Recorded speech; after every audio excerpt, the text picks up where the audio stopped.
You know, Dane, I rarely say this, but hear me now and believe me later. Why didn't we say that to Arnold? That's one of the funniest ones. I know. Well, he loves it. That was fun. We get to really talk about Hans and Franz with Arnold. And it is funny and fun to do an Austrian accent to Arnold. Mm-hmm. Yeah, I could flick you with your little finger and you fly across the room and land in your own baby poop. He made me laugh. He was such a warm, fun guy, likes comedy. He knew a lot of our stuff. He also recited a lot of his catchphrases. Wasn't that fun to hear him do it? Yes, we talked about Girly Man and how people said when he was governor of California, he would call people girly men, and we talk all about that. And he loved the sketch. He's such a great sport. He's a great storyteller. He really, I heard a lot of stories I'd never heard before about how he got his start in Hollywood. And he's got a book out with a lot of great, very interesting stories. Yeah, be useful and very positive thinking. Positive thinker, hard worker, and the way he articulates, it's not his accent or anything anymore. It's just he makes things very clean and very simple. You have to get up every morning and be the hero of your life. You do things that are uncomfortable. You go toward the pain, and that's where all the good stuff is. With pain you get stronger. And he is hypnotic really to listen to. Mm-hmm. The person who makes his bed is 78% more successful in life. I'm like, true? He's like, I just made that up. It sounds good though. First you get up, you put water on the face to wake up the brain. And then splash. Then you put toothpaste on the toothbrush. And you start to rub it against the teeth to get the freshness. And then you do 100 sit-ups. I go circular on my teeth. That's just me. But yeah, he was so fun. And then he did, the catchphrases are funny. And also he liked that we were both not out of shape. Remember that? He asked us, and we're not making how do you fellas stay so lean? So he's asking us. Lean. I go, what? We're actually kind of tiny. But then at that point I thought, well, I'm going to do 10 push-ups for Arnold and have him comment on it. So you'll have to stay tuned to see what happens. The end. You got to hang in there. Wait for it. Wait for it. Don't pull off and finish it because you're going to. Even though when in a normal Instagram, when it says wait for it, I say go die. I'm not waiting for anything. Don't tell me what to do. Right. Because it's like 8 seconds or 4 seconds. Wait for. I'm here. Wait. What am I waiting for? I'm watching it. All right. Well, here's, before I go on that tangent, here's Arnold we had a blast with. And go buy his book. It's a good book. And we did it live at his incredible office building complex.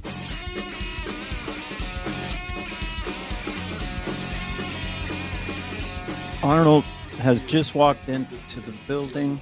He goes, you know me. I see. What already? Not only lions get out of their cages. A long time ago.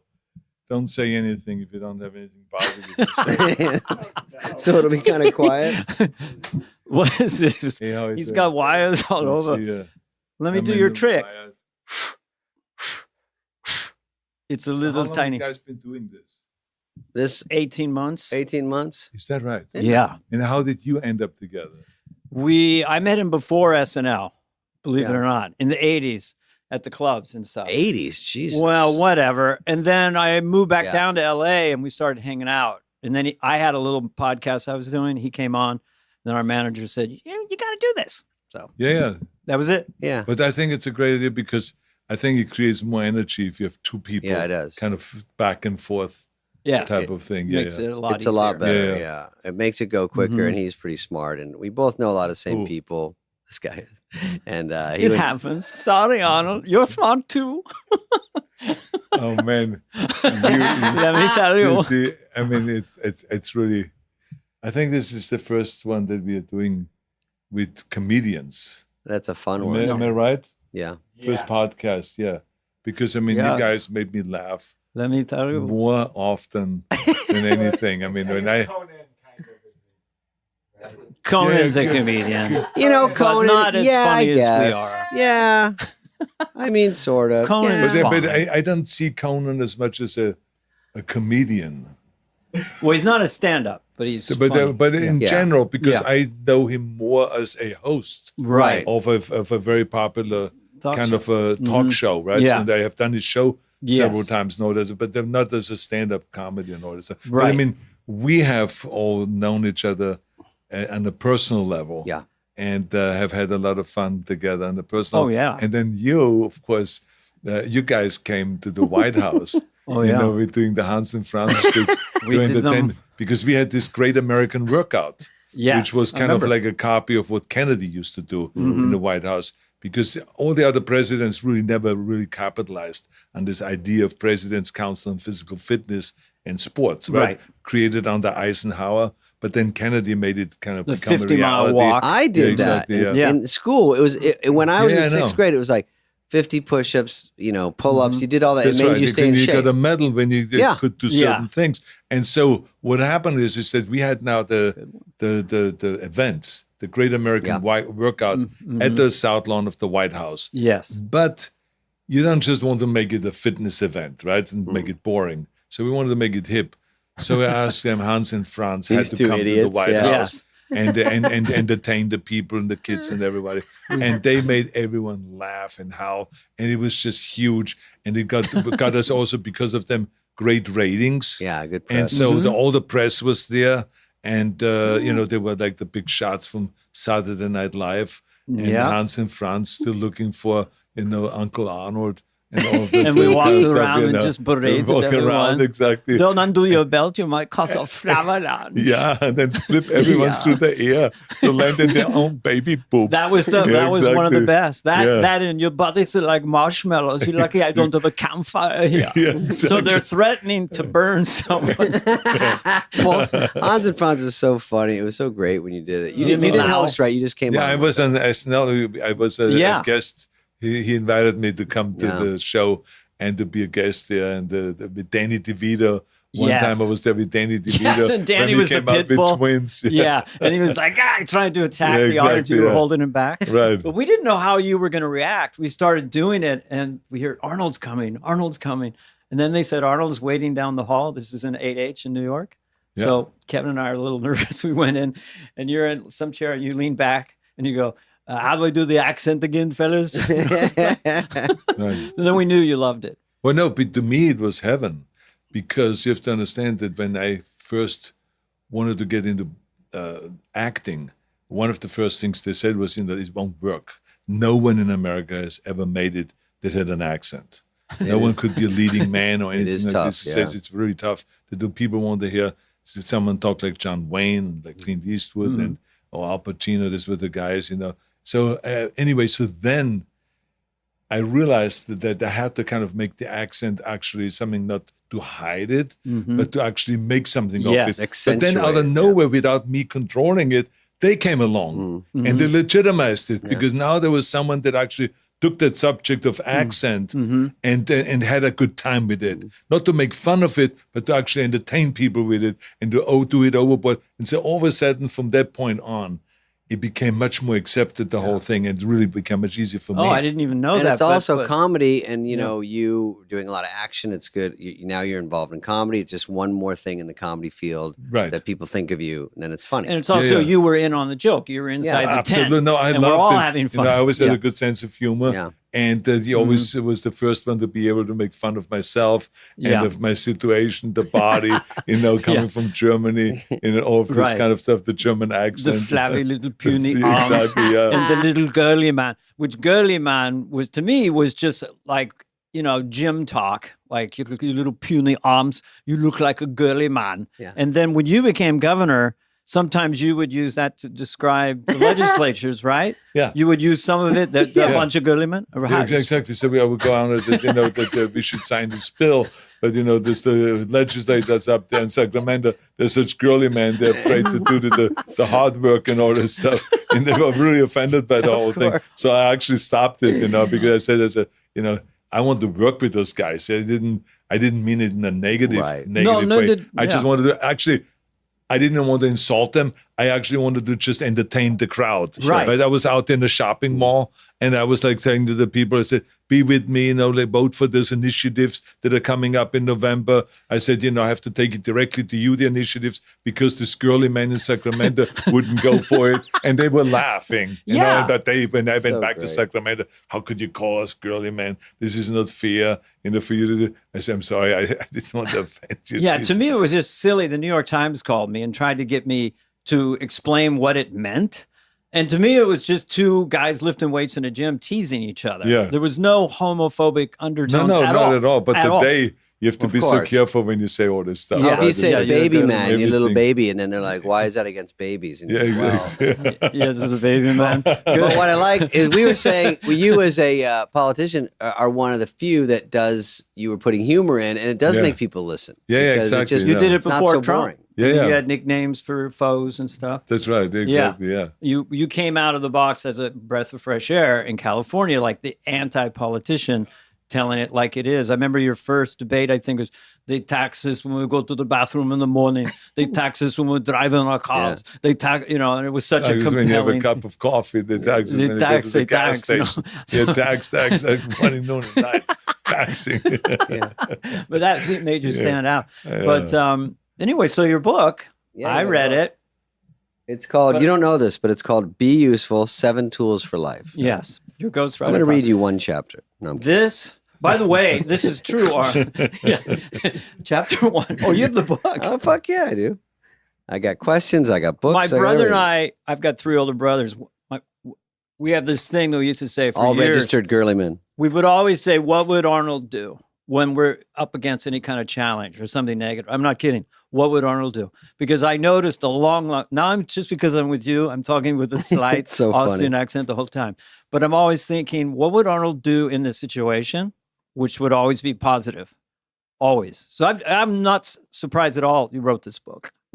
Book is a lot about positivity, pretty much overall. Yeah, it's about how can anybody, no matter who you are and where you are in the world, be more successful.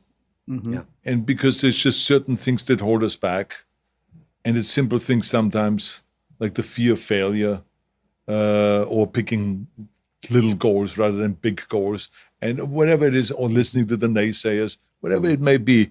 As I say, I'm trying to go through this in this book and to just tell people, here there's 7 rules. I could put 15 rules in there, but since the publisher said that they should have no more than 260 pages, so we made it, we kept it in that kind of a framework. But in any case, it's basically just simple rules and tools that will help people to become more successful and more free and more able to kind of like go and expand and follow their dreams. And how do you create a dream for yourself? How do you create a vision for yourself and all that? So that's what I get into in the book. I think lately there's sort of a victim card being played too much, and it's nice to have refreshing old school. There's a chapter, Work Your Ass Off. It's just very basic, but it's not what people say out there as much anymore. Yeah, but I talk about exactly what I did. When I came over to this country, I was into working. Mm-hmm. I was not shying away from working. I was say, I'm willing to work, even though I was a Mr. Universe several times over, and Mr. World 7, and Mr. Olympia 7 times. Jesus. Not at that point. In the early 70s, I was like 5 times Mr. Universe, Mr. World, Mr. International, and 2 times Mr. Olympia. So now there was nowhere to go. Already at the top of your game. It was kind of like in bodybuilding there was no money. We didn't make any money. It's like Miss America. Right. So it was like one of those crazy things. We had to make a living. So, I started a mail order business to kind of like sell booklets on how to train your biceps and your chest and all of those kind of things. So with 20 steps do that. That's right. So, but the thing is still, we need to let's go out and work. So my friend Franco Colombo, the bodybuilding champion. Remember him very well and loved you and him together. That's right, yeah. So he was a bricklayer, professional masonry worker.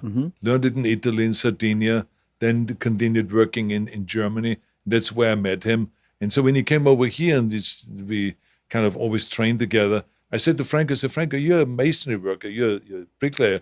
Why don't we start a bricklaying business? I said, in America, they love this European bullshit. I said, so we call it as an Italian masonry expert. Yeah. And we put a little ad in the LA Times.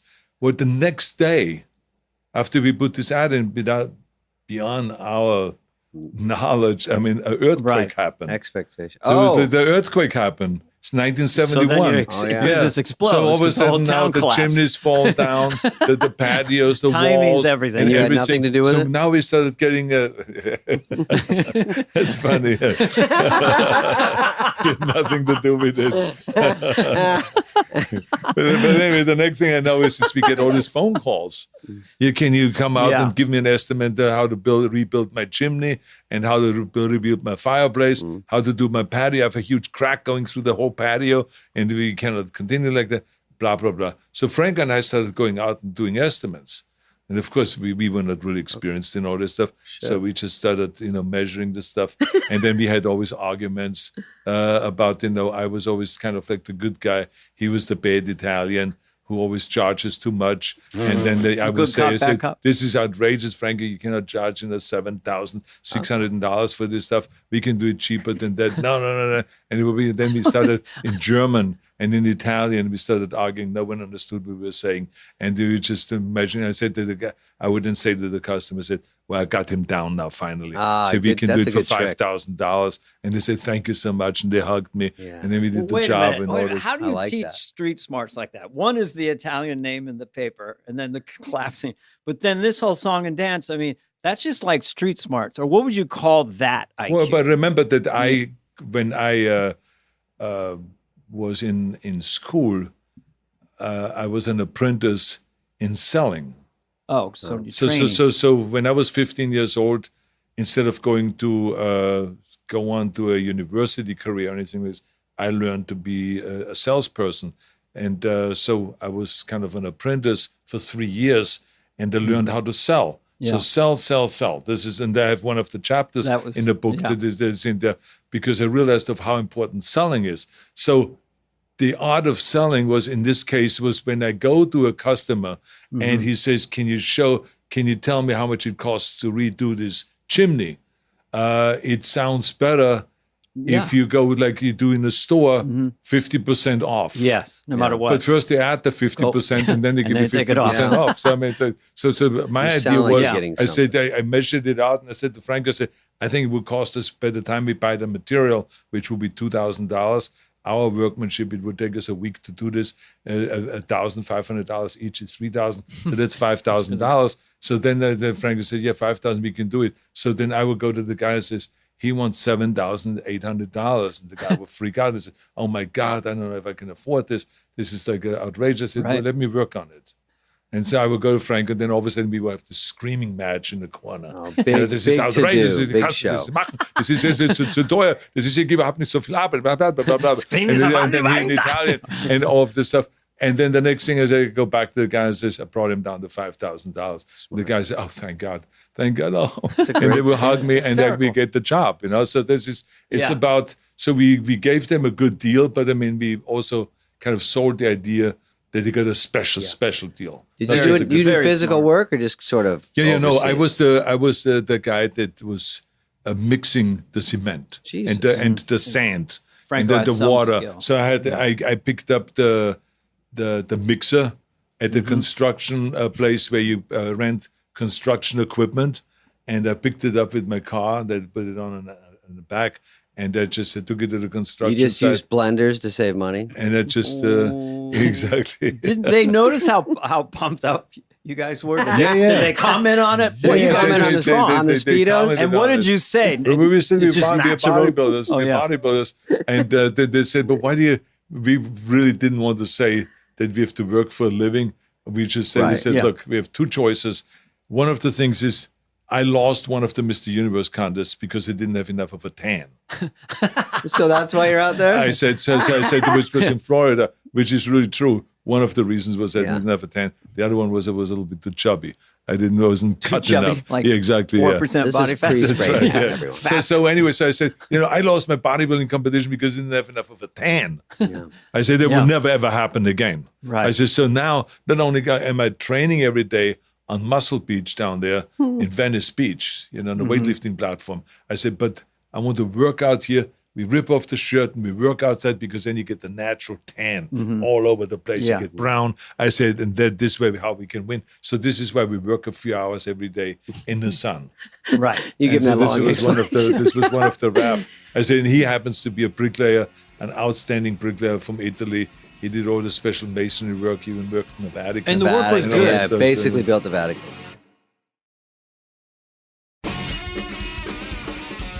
So I don't want to jump ahead here, but then is the biggest selling point you did, and how did you apply this to selling yourself to Hollywood? Yeah, Hollywood. Not wanting to play the second or third lead, but starting at movie star. Yeah, did you not do any Small what parts? most people do, small part, or Yeah, you right I to Conan? No, I did, but my goal was to be a leading man. Yeah. So I remember, for instance, Lucille Ball would call me Jeez.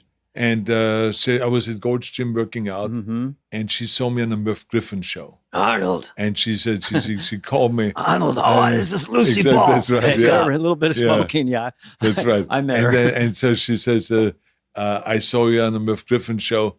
I want you to come in and read for this part Joe Sandow, which is a masseur from Italy.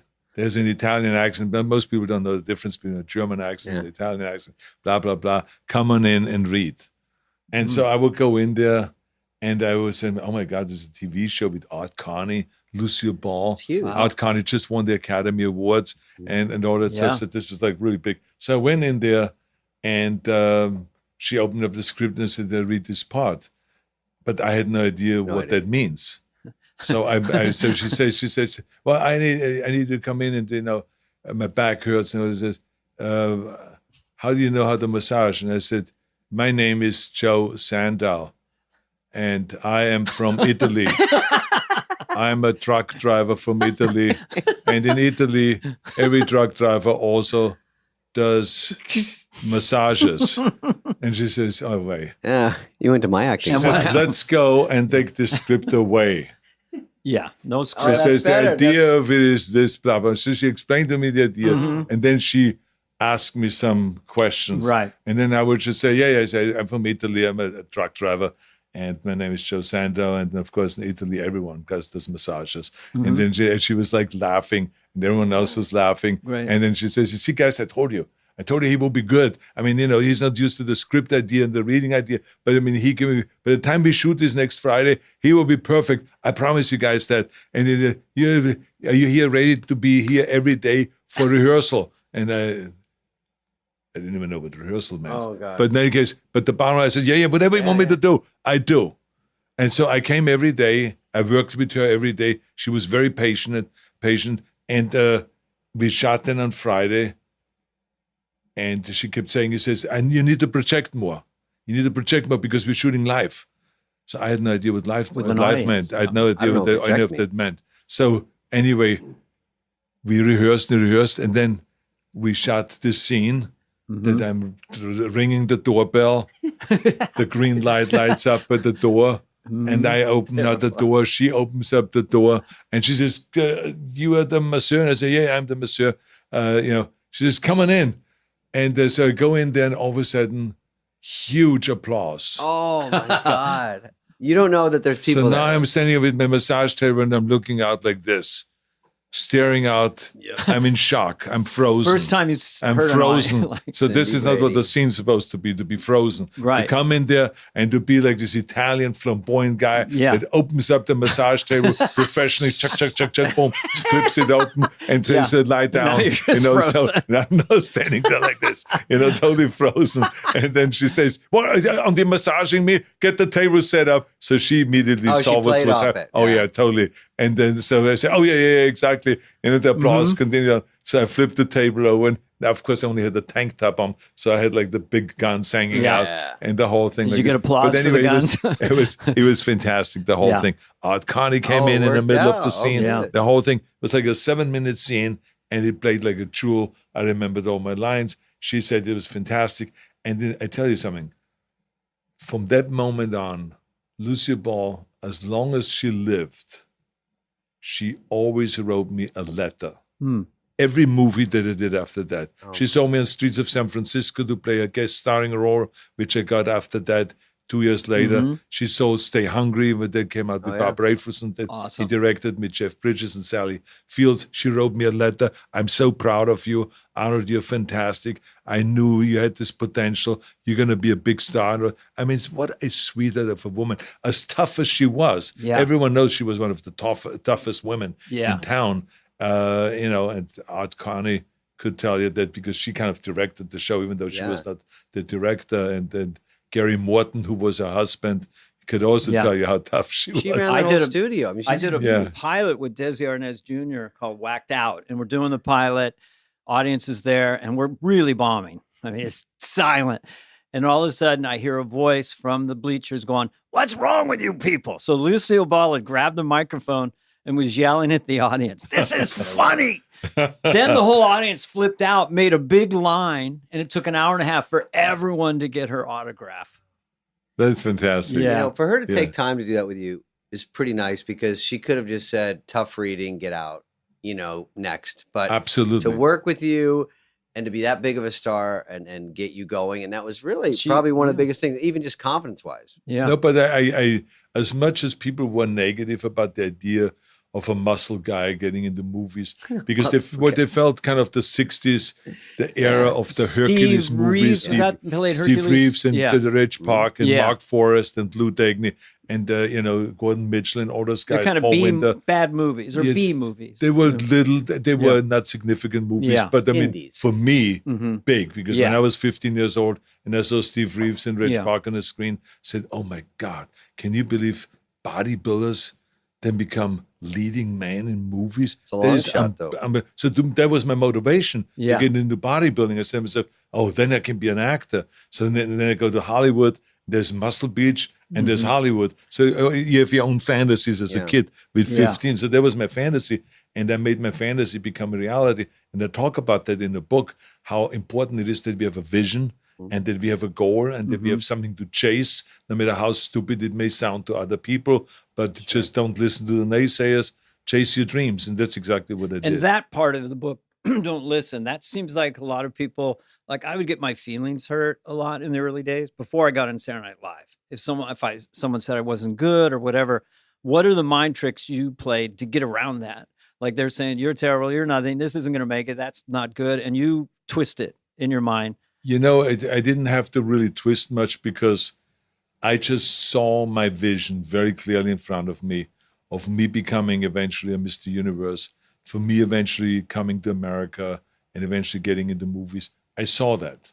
And it was so believable that I had such faith in my vision that there was no one that could talk me out of it. So they just didn't get it in your head. You're like, I understood doesn't that when someone has never done something, that's like, Nelson Mandela always said, everything is always impossible until someone does it. Yeah. And this is exactly, there was no Austrian ever that became Mr. Universe. So when I say I want to be Mr. Universe, of course they laughed, because they thought, well, if he says he wants to be a ski champion, that makes sense. Yeah. But not to be a Mr. Universe or to be a weightlifter, something like this. Weightlifting was kind of dominated by the Russians. Bodybuilding was dominated by the Americans or by the British. So, I mean, what is he talking about? So you beat the odds once in a big way, and now you're going to do it in an even bigger way to come all the way to America and know the language. Did you know the language at all when you got here? It took you a while. No, I mean, there was a lot of subtle things, like I said, when Lucy Ball said, we're going to go and read, come over for a read.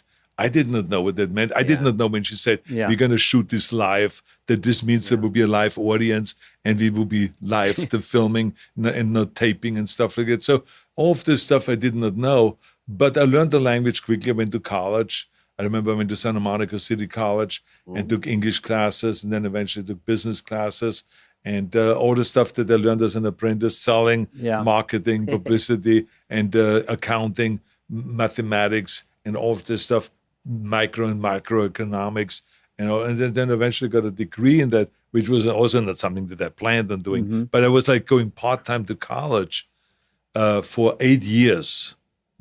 I mean, think about it. From 1969 to 1977.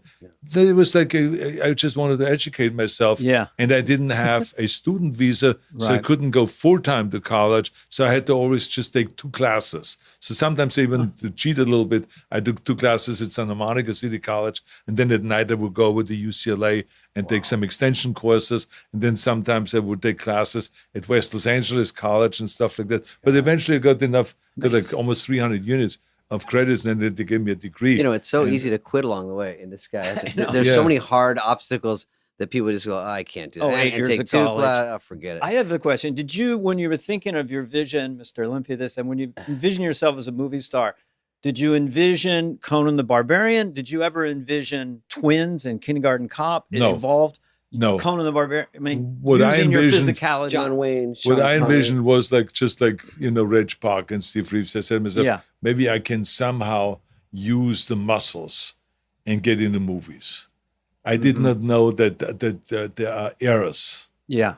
That there was the 60s was the muscle era where they made all these muscle movies and stuff Oh, like right. that. That the 70s would be kind of like the opposite. Yeah. And all of a sudden Woody Allen and Dustin Hoffman Peter and Al Frampton, the Pacino rock stars and all were those skinny guys and exactly shredded. would be the stars. Yeah. And so that everyone said to me, he says, Arnold, those guys weigh 100 pounds less than you do. We can't put you in a movie with those guys. It doesn't work. So forget about it. So it was all that kind of thing.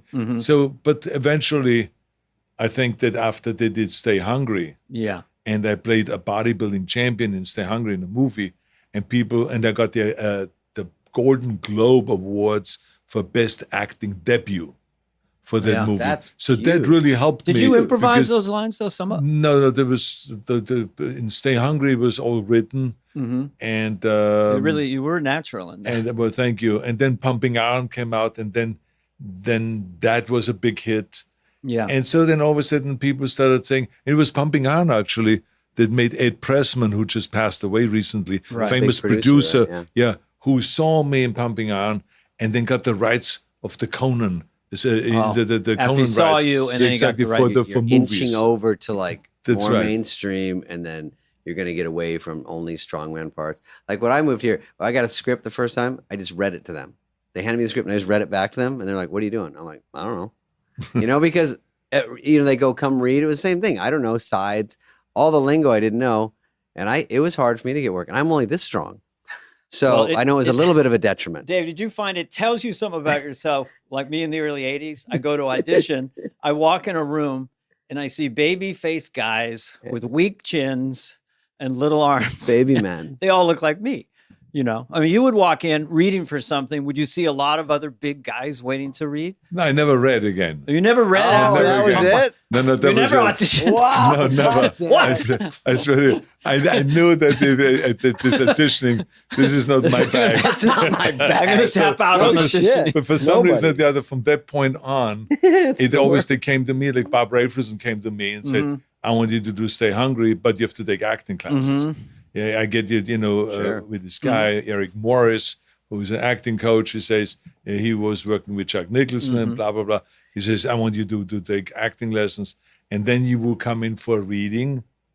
So I was like working with this guy for 4 months. So you weren't auditioning. Before I got Yeah. Right. Bob Rafelson did this as a joke in a way, and he had someone tape it. And I came in and I did the scenes for him, and but it was basically already signed for the movie, right? So it was not really that was in danger.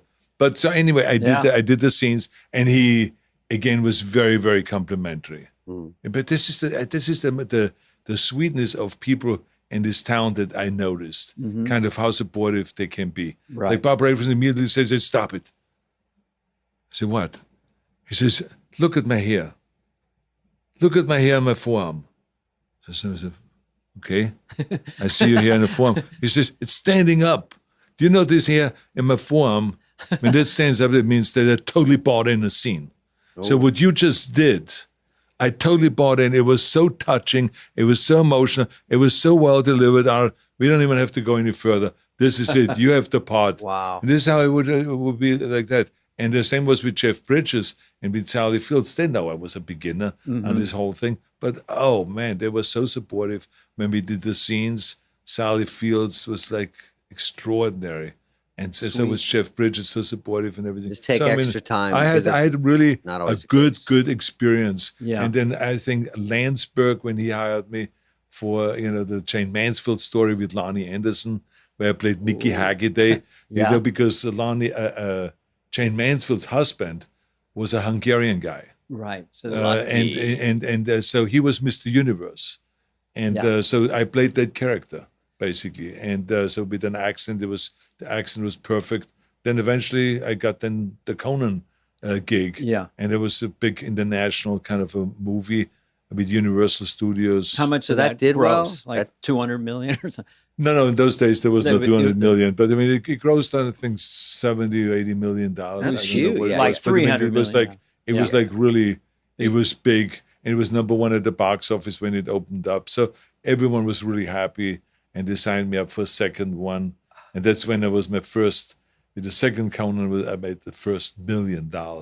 And how for a old were you movie. when you first made that million on the second Conan movie? About I 30? must have been like 33 or 34 years old. What It's did just for you that to go to mean to mainstream? you coming from where you Right. came from in Austria to get $1 million? Well, my dream was, I Mentally. said, I want to be like Clint Eastwood, because Clint Eastwood, Charles Bronson, and Marlon Brando were the only guys that were getting over $1 million a movie in the 70s, in the early 70s. So they were like the kings. So I said to myself, wouldn't it be cool if I get $1 million a movie? I always shot for the stars. Always the big dream. And then eventually it happened. So I felt fantastic. Yeah. I felt delighted that I made $1 million and that I'm a millionaire. But I was already a millionaire before then, because I was insisting on making my money in real estate.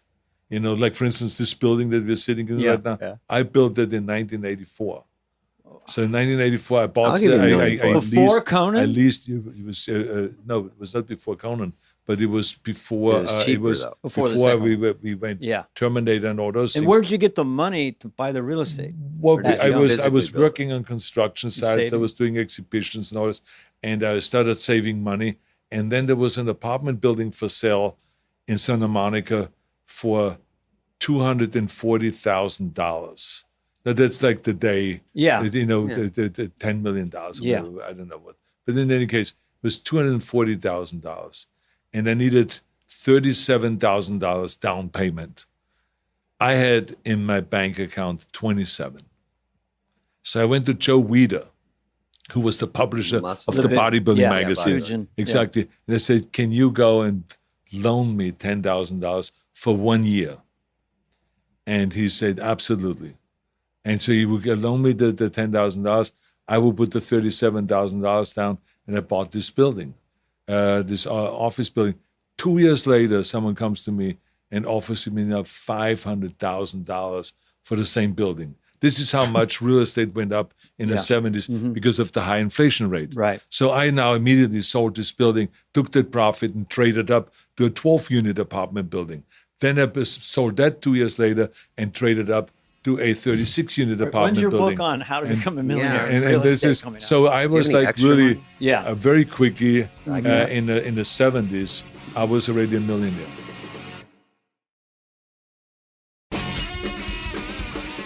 Without giving away numbers, but I'm always fascinated. How much real estate did you end up buying? And was it all Southern You still California into it? where you bought property, or did you buy it other places? Well, I too? always also in other places in Yeah. Colorado, for instance, we bought a whole square block in Colorado, and then eventually there was a Square high-rise block. built on it. Yeah, How much was the square block? Just square blocks going for.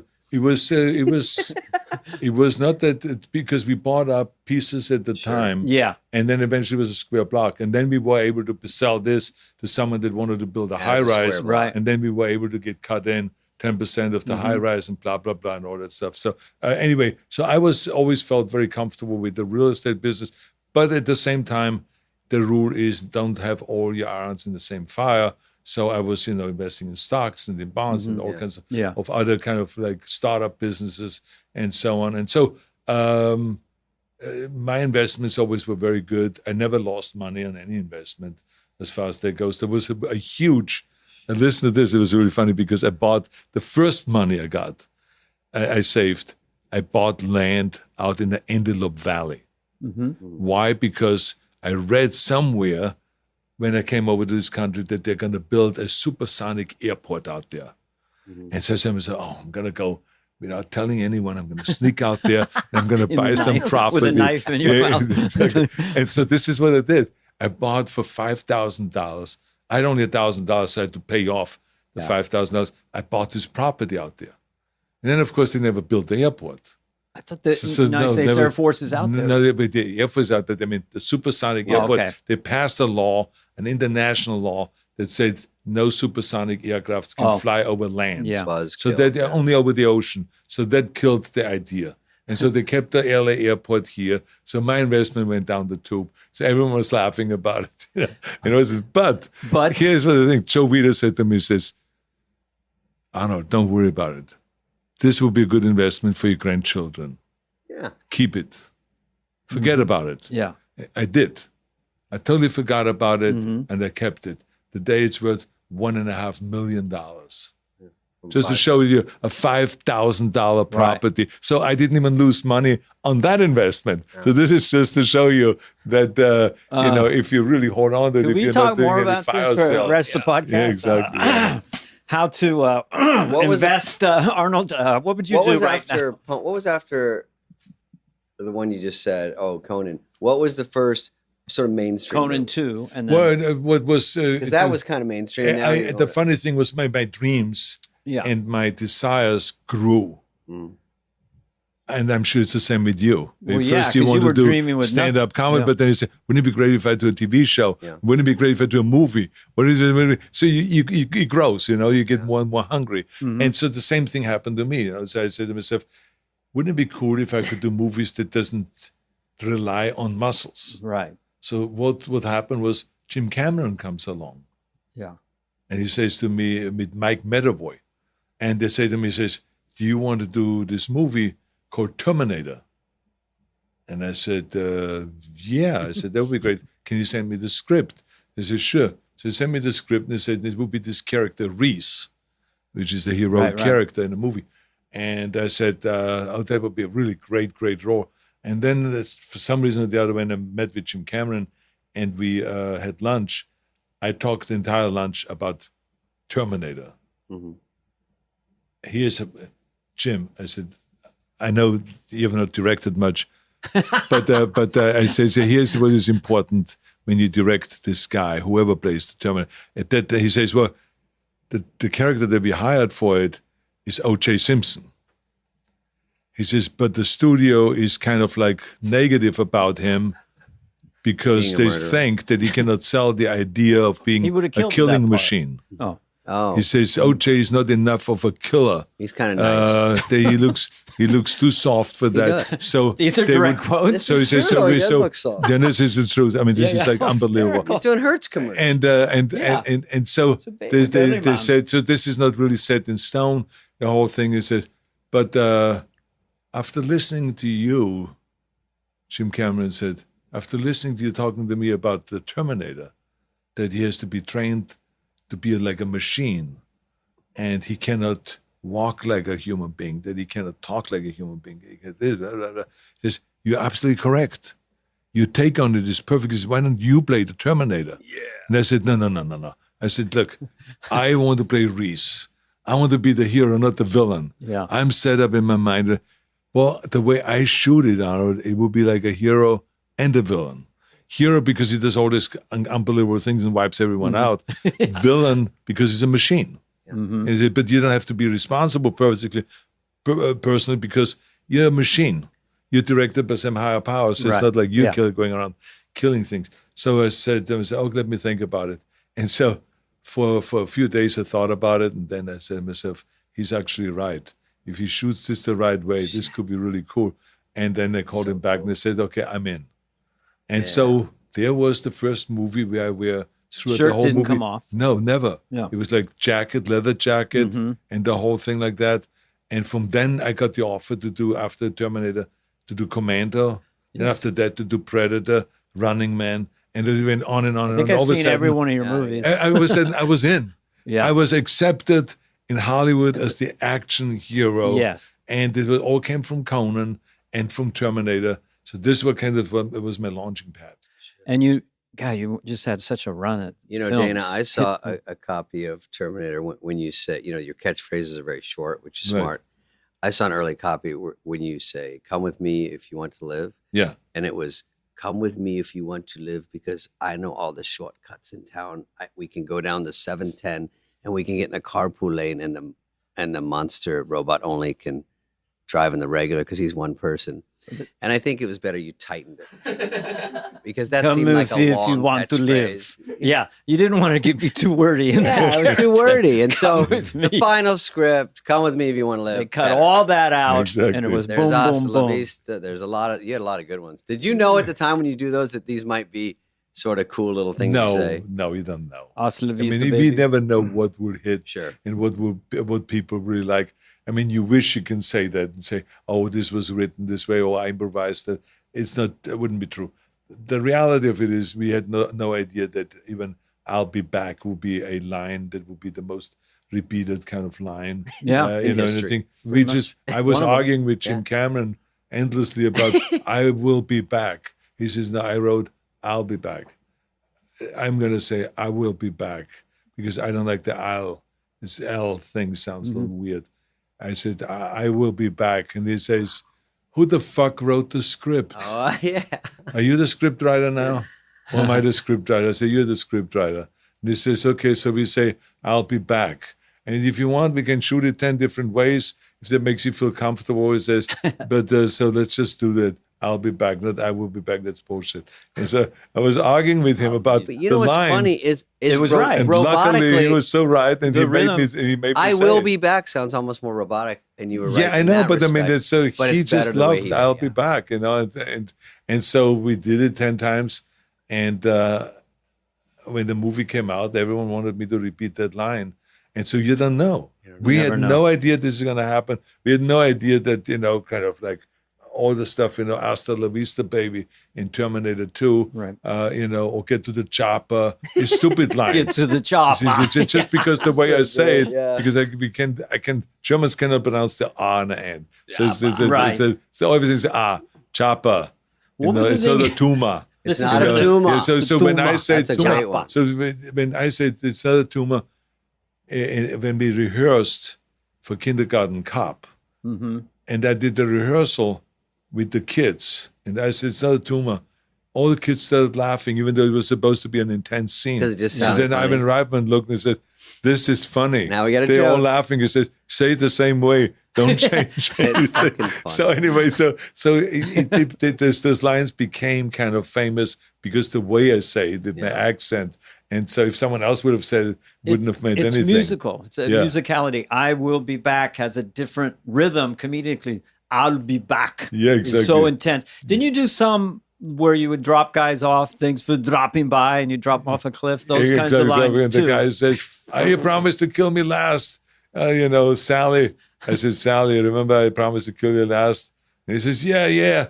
I said, "I lied." yeah, And then there it you just go. dropped. And so I Mr. lied. Freeze had a couple. Then everyone, too. all the kids started running around, and the parents were saying, he says, "You promised me that you're not going to get an F in school." He said, "I lied." I like. Yeah. That's great. So all the kids You were have more repeating that. comedy hits than most comedians, to be honest. But when Yeah. when we're talking about growing your vision, Yeah. like the last thing I ever thought about doing was doing comedies. Yeah. And but then when I was doing a bunch of movies, action movies, I said to myself, wouldn't it be cool if I could do a comedy? Because I felt I had a sense of humor.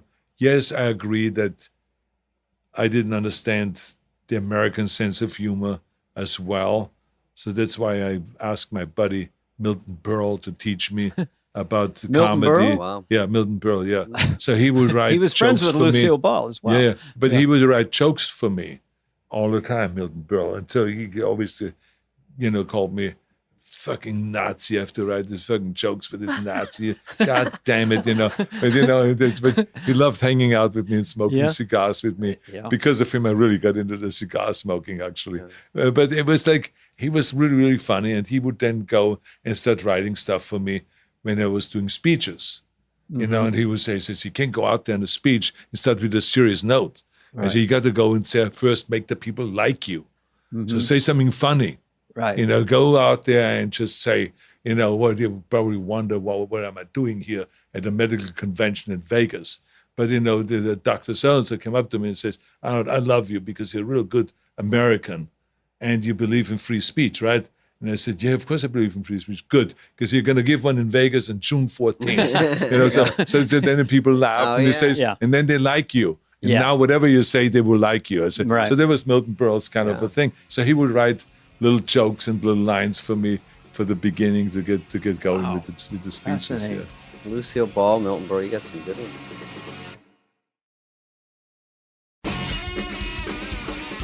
Yeah, do you remember with the movie we almost made? We wrote a script. It was called Hans and Franz, the Girly Man Dilemma that we were going to do with you. It didn't get made, but it was a funny script. Well, just I had that conversation just recently. With Conan? No, well, with Conan, yes, but I mean, we also internally had it because I said there are several scripts I said that were offered to me that I didn't do for whatever the reasons were. You know, Timing, they were dismissed, or they were never made, or I couldn't wait. They couldn't wait for me, so they hired someone else. You know, like The Rock. Yeah, the movie that The Rock with Sean Connery. Sean Connery, exactly. And what's the actor's name again? Nick Cage, exactly. Nicolas Cage. And so I was going to do that, but I mean, they couldn't wait for me because I was doing another movie first and all that stuff. So there were certain, but the one movie that I always loved, that I even would do today, is the script that we had together, where Hans and Franz finally comes to find the uncle, and they're now staying in his house. Yes. And I remember it was so funny. Yes. And I just remember when you came to me and you said, I have to go to the bathroom. Where's the bathroom? And I said, you go down the hall, and where you see the deltoid, you go left. Then you see a calf, you go right. Big giant and then you see, exactly. There was all these huge sculptures of my body all over the house. And this was the direction that I gave you guys. It was just so stupid and so fucking funny. Oh, yeah. And you had a war room we went into where you had, it was a whole puzzle, like a Monopoly game, but studios, Paramount, 20, and you had you're pushing pieces around. Stallone is going to do a movie over 20th Century Fox. We countered Paramount with a comedy, you know. Yeah, exactly. All of it was having fun with the image of Arnold Schwarzenegger at that time. And what you guys did on Saturday Night Live. Yeah. So it was, the idea was that they took the Saturday Night Live idea where you were searching for me, and running into different kind of situations. But here you found me in this movie. And now it goes on from what do we do together. And so it was hilarious, the script. So, I mean, I think it still could be funny. We read it on Conan's podcast, and it had a big reaction. People really liked it. It's from a different era in the sense that it's really big, funny, and silly. Which I don't think they make enough of those movies. You can modernize it. Oh, yeah. If you get a writer today, if you guys sit down and start reworking it, what works today, and do it for Netflix, let's say. You know, for that audience, I mean, imagine what a smash that would be. A lot of physical comedy. Laughing from here to eternity. A lot of visual. Come out at Christmas time or before Christmas. I mean, it would be fantastic. I'm around with you in a second. But yeah, it was just a funny script, and you were, it was an hilarious part for you. But, you know, life is what it is. Exactly. You know, you just keep moving on to the chapter at the end about just giving back, you know, and then you're talking about Milton Berle helping you, Lucille Ball. And now you must find chances, or do young movie stars look you up or ask you or give advice? So you're a mentor of how to, I don't know. Well, is there anyone more successful? This will sound like I'm kissing your ass, but is there anyone like you in the last 40, 50 years that come to America from another country, from extreme poverty, and do all these things. And then here you are now, still going and doing great stuff. I don't know. I think that one of the people that I always admired a lot that came to America at the age of 15, I think, was Henry Kissinger. Yeah, and he's still around. And Henry Kissinger had an unbelievable career. Yeah. Academic career and political career. And it was just a genius foreign policy kind of a guy. And all that stuff. So look, there's a lot of people, Elon Musk and people like that have come to this country. Remember, Elon Musk would be but one of the things, no matter who it is, no matter how many there are, one thing we know for sure, that there's no other country in the world where we could have done that. No other country. I mean, if I think about, and I'm pretty much aware of the world because I travel a lot and through bodybuilding and movie promotion, and when I was governor to do trade missions all over the world and all of that stuff. But there's just no place, and even today, a time when we have difficulty in America, where the parties don't get along and they can't get much done and all this stuff. Even during that time, when I travel around, I don't see anyone coming up to me and saying, "Oh, Arnold, can you help me get a visa to Jordan?" "Oh, Arnold, can you help me to get a visa to Russia?" Or "Can you help me to get to South Africa?" Or something like that. No. I mean, it's all about America. "Arnold, please help me. Can you write a letter for the immigration office? I want to get to America. I want to be in America." So this is the number one country, still by far. It's the most desirable place for people to come. It's the only place where someone like myself can come and make it big and make all his dreams become a reality. And what are we doing right? Because we're pretty self-critical as a nation right now about America, but you have a perspective unique to people who are born here, tend to take it for granted. But what are we doing right so that people can come in and have a life like you've had in America? But people can, and people do today. Just because the economic freedom? I think it is the economic freedom. I think it is just that it has its downfalls and it has its big advantages. And the advantages are more than our disadvantages. And that's what makes us so great. Yes, we have problems and all that, but I mean, it's still, anyone can come still today to America and really become kind of very successful. I see it all the time in a smaller way even. I see people I see this one guy was coming from Israel to Gold's Gym. He was working out for a while. Then all of a sudden he was like a personal trainer. And the next thing I know, he's driving up with an Aston Martin and the next day with a Jaguar. And the guy's getting $100 an hour. He works 15 hours a day. 15 hours a day. It's talking about working your ass off, right? What we talked about earlier. This guy believes in working. So he drives these fancy cars. He has nice girls around. He trains people there in the gym. He's doing exactly what he wants to do. He's from Israel. Just came over here a few years ago. And the same is with a French guy that does the same thing. I know this one girl that is from Sweden. She's a personal trainer and she's making a fortune here and all this. So this is unlike any other place, And so I think this is really the place to be, and where people can be successful. And I think America should be proud of that. And you're right. When you're an American, you take it for granted. When you're American, you sometimes don't appreciate how great this country really is.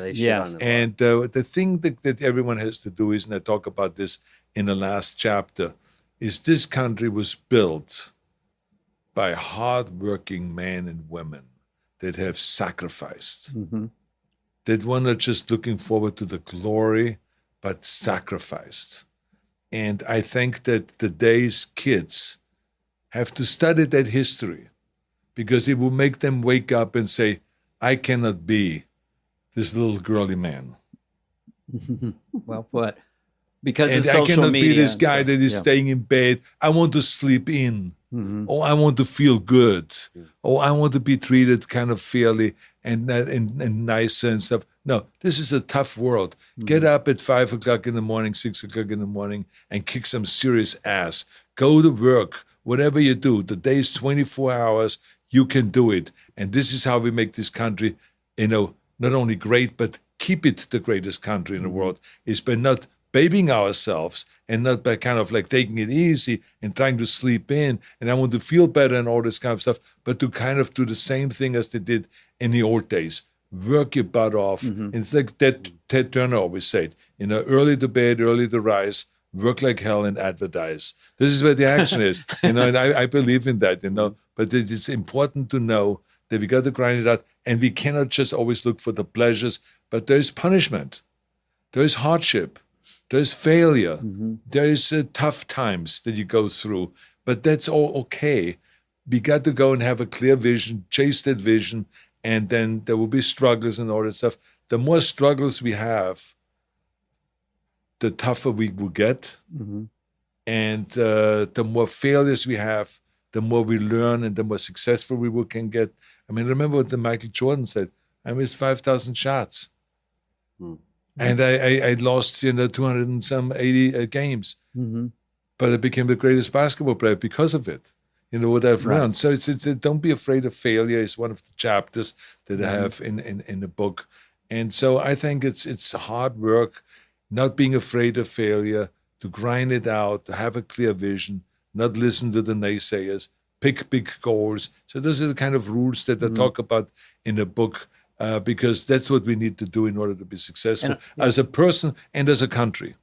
And I think that, it's in your book, but that you just have you in the end of the day. And sometimes don't look at social media too much and get tricked out that this person did nothing and is a millionaire. But what I found a few times just being driven around the country to gigs, and I had to have first-generation immigrants driving me from Russia, wherever. This one Russian guy goes, I tried to open business in Russia, someone stop. I tried to hire more employees, they say stop. I come to America, I start to do the same thing, no one say stop.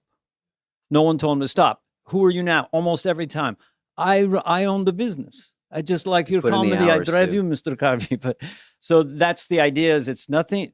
I think the secret sauce of America, if you put the work in consistently and are willing to fail over and over again, there is some great stuff that will happen to you emotionally, mentally, and hopefully you will experience success. It won't stop you. You're absolutely right, because no one has ever said to me, you can't. They will say, I think this is impossible, or there's their naysayers and they say no one has ever done it before, but no one said, I will not allow you to do that. Yeah. Right. There's no such thing. No You've one already said done 4 movies. It's your turn. Now you go back. Lou Ferrigno's going to do twins. Exactly, yeah. There's no such thing. Yeah. So, so I have to always say that none of it that I accomplished would have been possible if I wouldn't have been in America.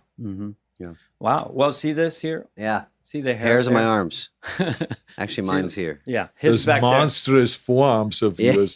Look at this, all pumped up. How do you do it? I do a lot of push-ups. I just push-ups are my main thing if I can't get to the gym. Yeah. But I try to, I keep going. Yeah. I'm just got to stay my fit. Excuse? I always tell people you occupy a room, but you live here. So That's work it. on this. This is where you're living. You could occupy this, but that's right. You can't get away. No matter where you go, there you are. Yeah, Arnold, this has been fascinating. Total Recall line. Total Recall. Remember in Total Recall when I check in on the beginning, that they say to me to sell this implant, they say, "What is always the same wherever you go? You. There you are." She says, "But here we Total Recall. We're going to help you with that. You can become kind of an agent, secret agent.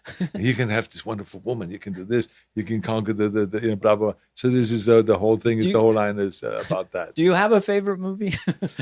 No, because it's like, it's like I love Twins with Danny DeVito. But at the same time, I love, Terminator. And I love, Predator, True Lies. I mean, it's very hard to pick, one. There's some movies that were fun to make, like Kindergarten Cop, to work with those 20 kids. That was really a lot of fun. Yeah. But there's other movies that were really hard to make, like True Lies. We were shooting for 6 months in this movie. from winter scenes and summer scenes in the snow, in the cold, freezing cold. It was just torturous. And then 80 days night shooting and all that stuff. But it was a fun movie to watch. Just for the fans that are listening, at the end of Predator, when you got rigged a log to kill or something. What did you say? What are you or something? I think it takes its helmet off. You're ugly. I can't. Is that when you get the mud all over? You're one ugly motherfucker. Yeah.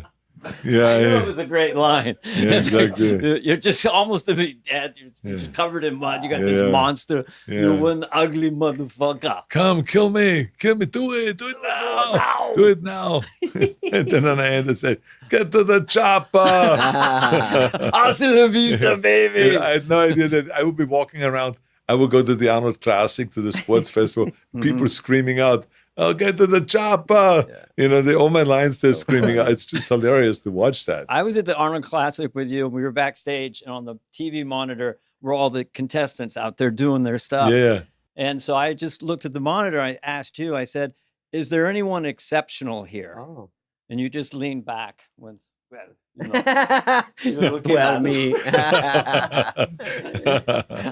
Yeah, shit. Well, David, what have you been up to? Oh, thank you. Finally. Well, kind of. All right, we're going to take a quick break and come back with. No, don't go to commercial now. No, I was going to say. Doing a lot. You've got a game show on tomorrow. Say night. hi to everyone. There's Maria, who's always a fun ball buster to me. There's Patrick, who's on the Boys spinoff, right? Patrick's doing great. Mm-hmm. Christopher, your daughters. I see all these people here and there. We did Grown Ups too. Patrick was in. And Christopher works on Tyson's podcast. Yeah. Everyone's doing great. Just hi to the family and thanks for coming down. And it's great to talk to you about this book. But David is very, very busy. What's that? He's at what you were doing. He's doing a lot of stand-up. I'm doing stand-up. I'm doing all the same, all this it's shit. Great, yeah. Movies and No, I'm crushing it. I'll send you a couple links. Yeah. Those are not hand-me-downs. No, these are right off the rack.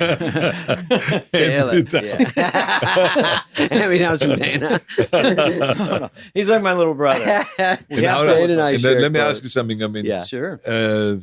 I know that you're doing this podcast to interview me, but I find it interesting how both of you stay so lean. Right. Just give me a quick rundown. What makes you stay so lean?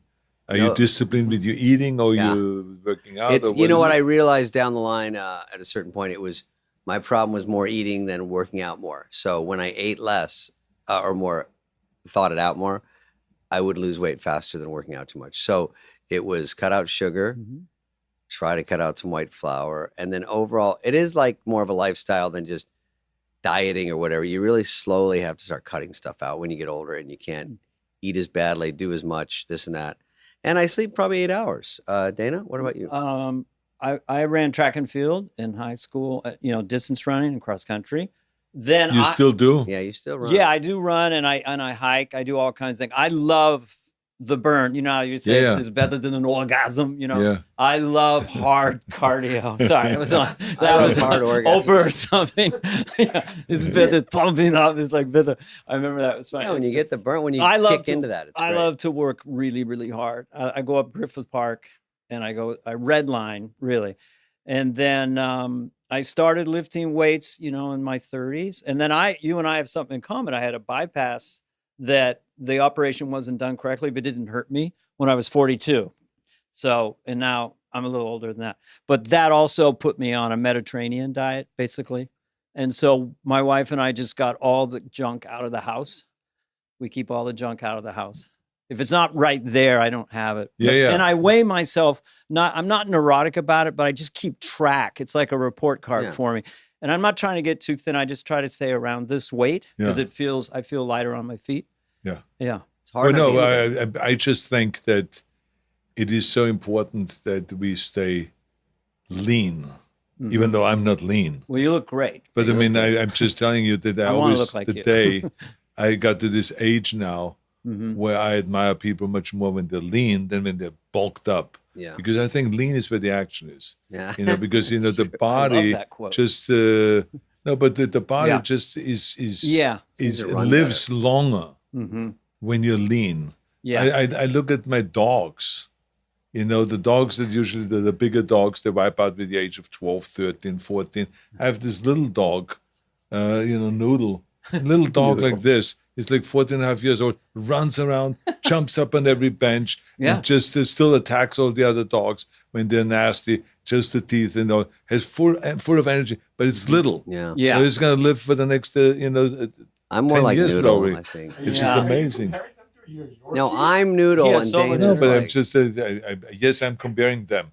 Because it doesn't But matter you're if right, you're carrying an too animal much. or if you're a human being. Being leaner and being Yeah. lighter means longevity, means that you're around a long time. Okay. Yeah. Can I do 10 push-ups now and have you analyze just my form? just to start. We will Absolutely. both. my form. I will You can too. do it. Yeah, he's taking the mic with him. Taking the mic out so I can talk. Okay, let's see it. Just doing 10. I'm not. David, you want me but to I'll hold probably it? Shake a little bit. Do you want me to hold your No, I'll go down butt? toward it. Okay. So it depends where I want to Here comes feel it, Dana. He's doing. basically.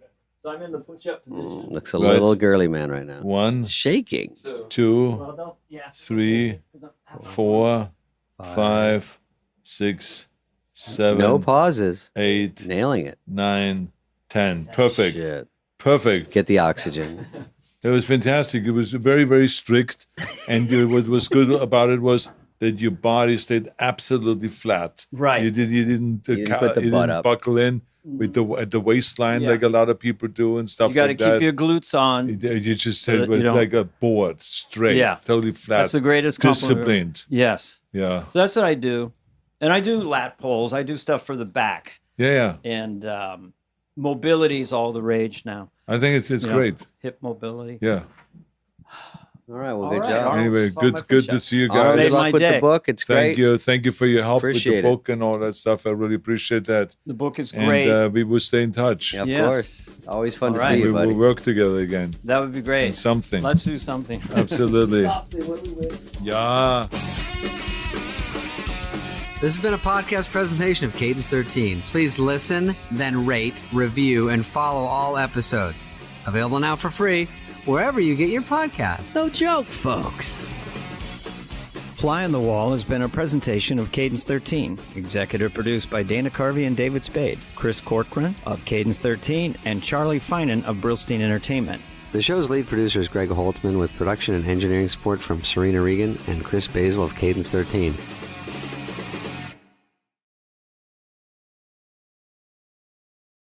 You can't step on anything on a podcast. we The goiter. I like the goiter. the goiter. The black guy will not eat the And then The goes white guy will. No, the white guy, he will. I know everyone here is praising you. They like Wayne's World, but I ain't tapping your tummy. I'm not going to spank your sphincter. I knew that was coming. What do you got going on down there? We might want to trim the hedges a bit. And then she says, "Do you know Joe Dirt?" This one has a sty, whatever that means. Oh, your call. No, I'll explain to the viewers. I'm very authentic. Yeah, you got a sty, which is another word for pink eye, I believe. No, right? it's not, Dana, you No, motherfucker. it is. You got pink eye. No, it's not. You got pink eye, motherfucker. Jesus. No. What is a sty? I haven't been around that many buttholes. Mm-hmm. Remember, Dana, last week I was saying it looks like I have that Tom Cruise eye down there? I think it's part of it still because it looks like a little swollen. Do I put these on? Do I dare be fucking cool? Why not? But where's my sunglasses? Maybe I should get No, mine. but you can keep that beginning where I say about my style. Here's the grossest thing, Dana. No one Mhm. wants to be near you because, It's contagious. well, it's not, but they think it is. And then they're also sickened by me and disgusted. And here's the 4 grossest words you can say about yourself to chase the female population away. 4. Okay. 1. Sty is 4. That's not the worst one, but it's disgusting. Right. Then, I have a boil. A boil. Yeah. That's a bad word because I- it needs to be drained. I've got one. I have a goiter, Goiter is maybe number 1. and the goiter has a human face on the end of it. That's a turnoff. What do you think is grosser, goiter or pustule? I think goiter, it feels like a monster. It feels like a sci-fi movie. Pustule, you put a Band-Aid on it. What do you put on a goiter? A goiter should be a poster of a bad movie. You're right, a scary movie. Goiter. Yeah, Timothy Chalamet is hunting down the goiter. Benicio del Toro is the goiter. Bradley Cooper as the goiter's friend. He played the Elephant Man on Broadway. Now he's on film playing. Did he really? Goiter. I thought he did. Stepped on it. No. You can't step on anything on a podcast. The goiter. I like the goiter. The goiter. And then they make the goiter lovable. Let me set you up. Up for one of your top fives. Jason Statham is hunting the goiter in the motion picture called The Goiter. I'm the goiter keeper. Destroyer. What's he going to take it as a pet? No, he's the well, he was the beekeeper and he keeps bees. Maybe he keeps goiters. I'm coming after you, goiter. You got pus on my family. Do we know what a goiter is? I don't know. I think it squirts out like a zit. It feels. Oh, Heather gave me a chart and it has Fisher on it. Yeah, but with those cool sunglasses, you can't read it. I feel like a goiter has a human head on it. You can look cool or you can really participate in the podcast. You can't do both. You can't see dick. Oh, that's not a goiter. That's a fish. That's a fish. But what? It's Goiter. Goiter. Yeah. Yeah. Jeez. Jeez Louise. That's not shit. I didn't know I was at Koi. Here we are. Be prepared to be. Yeah.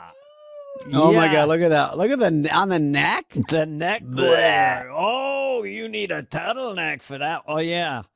It's a swollen neck, or it can be the side, or I think it can be anywhere in your body. Oh my God. And guess what happens if you puncture it?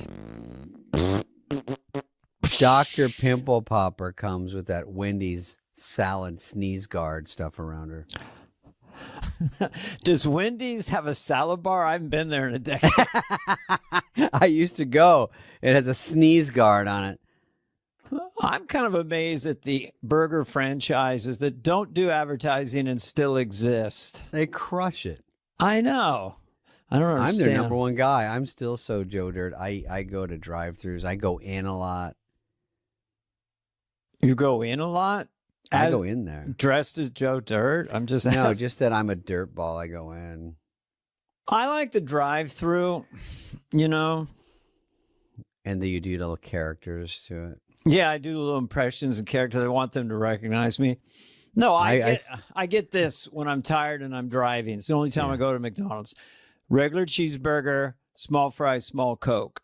And that carb, salty, sugary bomb gets me 200 miles safely. Great. Yeah. They think it's for a baby. They go, oh, okay. Is there an adult in the car that wants anything? Well, it's just me. And if they don't have what I want, I kind of go. Oh, Heather and I know what that is. That's hysterical. Okay. Oh, I should have went like this. Yeah, that's better. Yeah. All right. Well, before I tell you what that is, which we know what that is, but I was at McDonald's, and you know, Dana, when you go in and they know you, they get distracted from the order. So I go, quarter pounder with cheese, fried, and they go, oh, were you in Benchwarmers? And I go, yeah. And we'll talk about that. Let's just get this order in. And then at the end, I get the order, and it's wrong. I go, I didn't order spaghetti, you know, but I don't say anything. I go in and they go, "Hey, were you on television? Are you somebody?" And then I go, "Yeah." And they go, "Do you know David Spade?" I get that a lot. Do you know him? You do a podcast with him, but do you know him? I was once in a movie theater and they kind of tagged me, and then they came and got me and brought me out into the foyer, and they said, "Hey, do you know Adam Sandler?" That's a big one. That's a big one. This was a while back, but he still had, you know, hit hit after hit. I had a fun dinner with Chris Rock, and Adam was not. Adam was coming, and then he goes, "Oh, wait, I thought it was Friday. It's tomorrow." I go, "No, we're already here." And he's like, "Oh, no." So Chris was like, "Spade, it's just me and you." And did it get awkward? Did it get quiet? Or can you guys converse? We had nothing to say to each other. No, Chris is he is pretty funny, as we know. I think that's an understatement, yeah. Well, he's got that thing of like, he likes to take a big subject, and he's brilliant at it, a big giant thing, and then he'll just drop in like this simplification that sums the whole big giant thing up. Yeah. You gotta have material or whatever it is on stage. You know, that's his cool move. I almost said a joke, but it's too dirty. I'm trying to. We can cut it. When he says everything twice, the black guy don't eat the pussy. The black guy will not eat the pussy. And then the white guy will. No, the white guy, he will. Everything's twice. I know. Funny. Well, he says before he starts a special, if he takes time off from stand-up, he watches evangelical preachers. And they go, "And the Lord cares about you." The stage is 300 feet wide. Walk to the other side. He's like a panther. The Lord cares about you. Yeah, they do repeat also. Yeah. But he's good. He's got a good style. And super funny in real life, which is really the hard part. And he is. Oh, this brings us to Jim Carrey, the big debate. Jim Carrey at the Caesar Awards in Paris. It's like the Oscars for them. Mm-hmm. And he got a much-deserved... What was it, Lifetime Achievement Award? Didn't Jerry Lewis get that? I mean, the French love physical comedy. I'm not sure what he got, but it was big. I did see a clip of it. Yeah. Mm-hmm. Mm-hmm. But the problem is, they say his face looked a little more circular. It's sort of, is it him or is it not? That's how they don't just say. Well, that's ridiculous. Apparently, his publicist has confirmed it was indeed him who attended that event. Oh, okay. So his publicist has to go out on a limb and say yes, it was. Of course, it's Jim Carrey. Yes, but you know how the internet gets. So they say there's definitely some lighting, some things. Maybe he had a few squirts, a few pulls and pinches, like everybody, because that's just the way it is here. We're in Hollywood. Mm-hmm. But no one's shocked by that. But he looked a little more full than he does when people haven't seen him in 10 years. I don't know if it's been that long, but I thought he looked healthy. That's the main thing. He looked good. I don't know anything about that. He probably, they say you go away, you're rested, you come back. But he looks good. Well, he's got money for food. I mean, if he put on a few pounds, he was always skinny. Who cares? But anyway, I was out the other night and they were like, David, is it a clone? Because there's a theory that there's a guy that impersonates people and he wears a mask, which is a whole nother thing. They said Joe Biden was a guy with a mask sometimes. I mean, these masks are so good, so it could be almost anyone. But that one was almost not good enough to be Jim Carrey. It was too full. It was, you know what I mean? Right. You had apple dumpling cheeks and, he had, nice head of hair. I'll just say one thing to that people think it's the mask. Don't know. Can't tell. Not sure. It's a mask. Don't. Can't tell. Can't tell. Don't know. Can't tell. Don't. Mask is not for sure. Not a mask. Not a mask. Not a mask. Not a mask.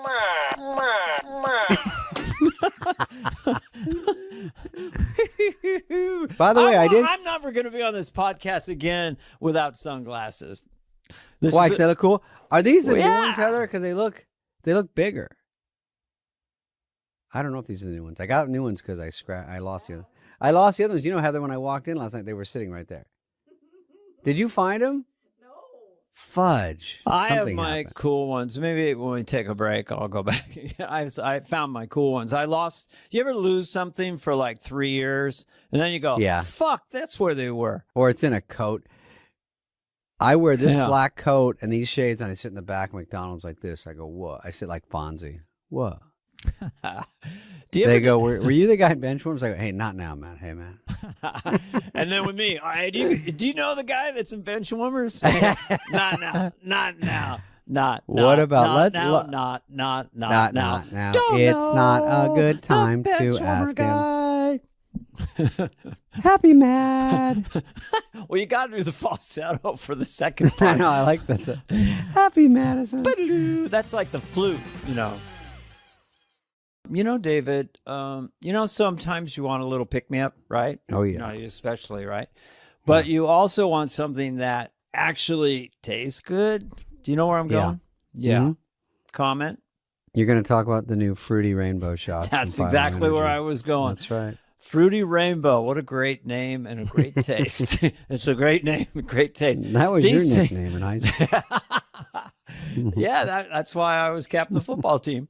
These things are straight up fruity candy vibes. They're bright, bold, and honestly kind of nostalgic, you know, but with a tasty caffeine kick that gets you moving. Oh, yeah, it does. Caffeine, got a serious flavor upgrade. Fiber Energy's shots now come in 17 flavors. Did you hear me? 17? Mm-hmm.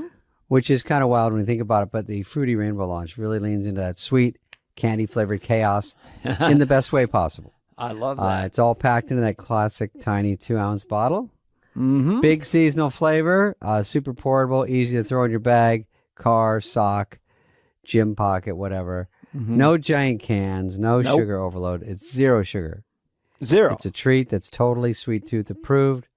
You get the fun, you don't get the crash. If you're like me and love the idea of your caffeine tasting as good as it works, Yeah, this is your sign. that's right. Get candy-flavored chaos with Fruity Rainbow 5-hour energy shots available online at 5hourenergy.com or Amazon. But anyway, do you ever lose something and you're so frustrated, like your wallet or your car? And you're like, Yeah. And you're looking in the freezer and you go, okay, what if I actively tried to hide it from myself? Oh, forget that. I used that's- to do that with drugs, yeah. Yeah, I must have hid it from myself because it's nowhere in my purview. Anyway, And where'd you find it? at your house, You know what's funny? missing a wad of cash. I used to have a lot of drugs, and then, of course, I I know. sneeze and they pop out of my butt, and I go, that's always the last place you look. Why don't you say butthole? You want to say butthole. I do. You do. I'm cleaning it up for you. Well, butthole is more like 3rd grade, and wiener is like 4th Yeah. grade. So keep it in that primary school area. Butthole. See, now you got. I like it. It's But too, this, where is it? Where is it? Butthole. Where Butthole. is my one Percocet? I can't find. Is it in my bunghole? bunghole? What do we Bunghole got? is even grosser. Beavis and Butthead join the podcast. Bungholeo. He said bunghole. I predict that in the comments, there'll be at least 40% of the people will be doing the, kind of Tom Cruise Mission Impossible theme. It's hard to do the joke without saying it because you have to hear it with all the inflection. Exactly. Mm-hmm. Well, let me see. To wrap up Jim Carrey, I will say. Let's wrap him up. Oh, I checked in on him. Just to say congratulations, much deserved. Mm-hmm. Because we're friendly, at least. And I don't seem a lot. I said, are you in Maui? He lives in Maui, I thought. And I said, if we go out and do a movie there later this year, are you there? And he said, I think I'll be back there by then. So I think Jim Carrey was just Jim. I didn't ask, but I think he won the award. And I think everything's normal. I think he looks great. It's obviously Jim Carrey. And we should say, because we can be sincere, he is brilliant. I mean, his Of course. physical comedy, starting with Ace Ventura, which I turned down. No, you did not. I did, but they didn't know Oh, that. my God. But Jim Carrey was way better than anyone else could have been in that role because I was watching with Nicolas Cage. They're good buddies in Toronto in a movie theater. And he created this new idea of being a comedian on screen, like hyper reality. Like, what are you doing? I mean, just no sense of anything being real. And yet he was so committed because the guy guys to raise him in the police station, razz him. Hey, what are you doing, Ace? And you go, oh, I wonder. It's like William Right. Shatner meets and so and Times it, 100. and it Right. worked And brilliantly. I think when they were saying about that back then was it was just a goofy movie, Mhm. maybe being passed around. He says he'll do it. He didn't make that much, but he's like, let's just take a huge swing and it'll miss or it'll hit. And chances were it would miss, but he's actually kind of a good-looking guy. He has a rubbery face, and he's got a good voice, and it's something about it is so hilarious. He does it really well, whatever he's doing. Caught on so fast. He beat himself up in a bathroom in one of his movies. I mean, he was rubbery bodied. I mean, he actually, when he auditioned Canadian, for SNL, yeah. he could put his foot over his head. So, so he's one of a kind, well deserved. And the French went, "J'ai le compétition, marche tes pieds." This is what they're saying. You interpret. "J'ai la barre, Jim Carrey, Robert Is it Face." you or a clone? Well, That's what they're saying. is it really him? Is it Mission Impossible mask? Could be a mask. Oh. Could be a In mask. French? Vedashu, Rivase, It's hard to do, Dana. I know it is. I do a lot of fake languages. You do a lot of fake languages, and they all sound real. because I like Sid Caesar. Pizza, pizza. Et j'ai le consul le bateau, te pique chez le con, le trafou, le qui se le bâtard. What did I just say?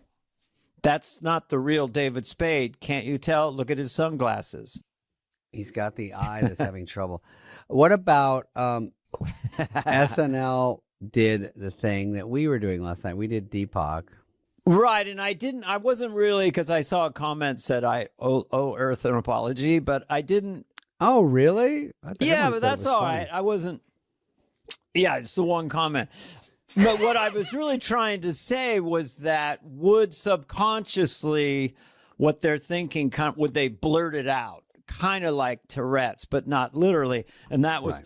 Deepak Chopra with the Epstein files saying, bring your girlfriends. I mean, his was pretty frisky. I don't judge it. I don't know it. I don't think so. Got a frisky, got a thing. So that was just Deepak Chopra with sort of involuntarily spasming into his true self. Right. Like love and consciousness and this and spank me with a spoon, you bitch. Right. And then he's convulsing. So that's we've explained that one. Now, how do we explain what you did last week? No, I'm saying SNL did Tourette's. And it got cut. And it also was just celebrities blurting out subconscious Right. It was thought. celebrity impressions, Blurting which is out. a good SNL staple. Yeah. Mhm. That have had their problems in the past and blaming them on Tourette's. Correct? Yeah, Is that exactly. So yeah. it's kind of like mine. They're blurting out what they really want to say. Yes. I thought Um, Sarah Sherman was funny as Jill Zarin. And Keenan was as Cosby? I just don't. Cosby is such a funny voice. Right. And it just said, because the man said with the pudding and the dough, and it's just such a funny rhythm, you know. But yeah, so that's Did they cut it because it was offensive? But those things on the surface are funny. But if you look too deep about Tourette's, yes, it's a little offensive. But that's kind of what they do. I don't think the intent is, it's also because Tourette's was in the ether because of the N-word debacle 10 days ago. Right. So it was just in the ether. Now, It- here's you know, something so- for the audience, for you. All right. I'm here to educate you. No, I actually have a question for you. Hang on, hit the button. We still don't know what it means yet. We So- will. This is going to be explained. We're gonna pay it off.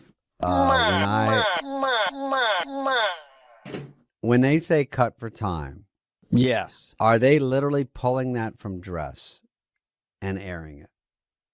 Well, it was Because cut. nothing gets cut on the air, No, it must have been. No, it can get cut on the air for time. but it's not shot and cut. right. If you do it on the air, it's on the air.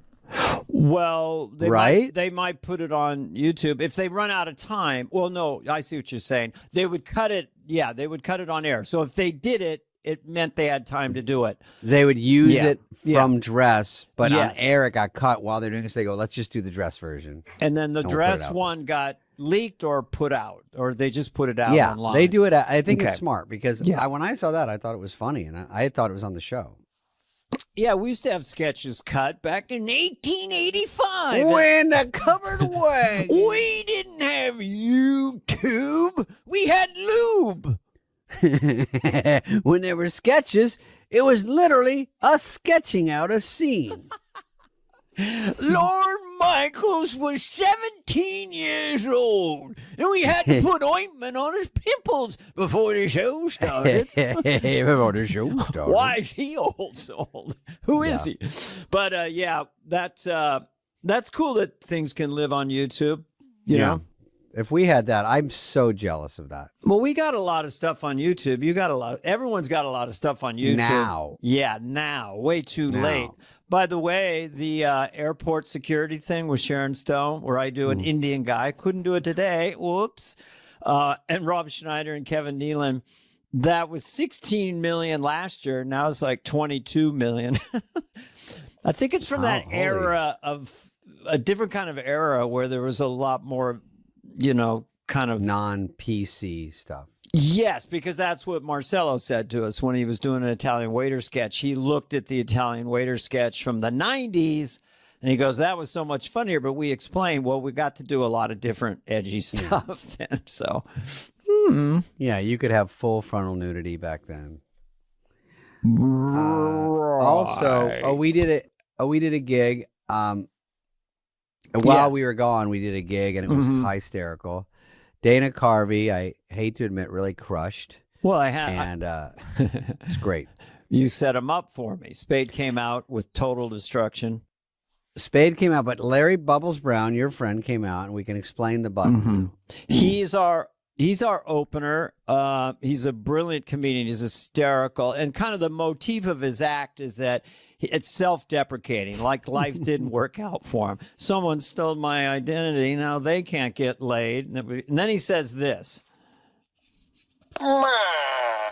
sort of like it's someone stole my identity. Now they can't get laid. And that's like, as an emphasis. And the audience always loves it. Becomes a catchphrase. So he's selling these, and we'll next week, we'll tell you where he can buy one if you want to buy one. It's fun to have it around if like, is dinner ready? No. So it's any kind of, and Larry Bubbles Brown, he's based out of San Francisco. He's a San Francisco treat, I remember his name from the old, what was that? Just for Laughs newspaper. And we talk about the San Francisco comedy competition and all the clubs, who's playing where. I love that.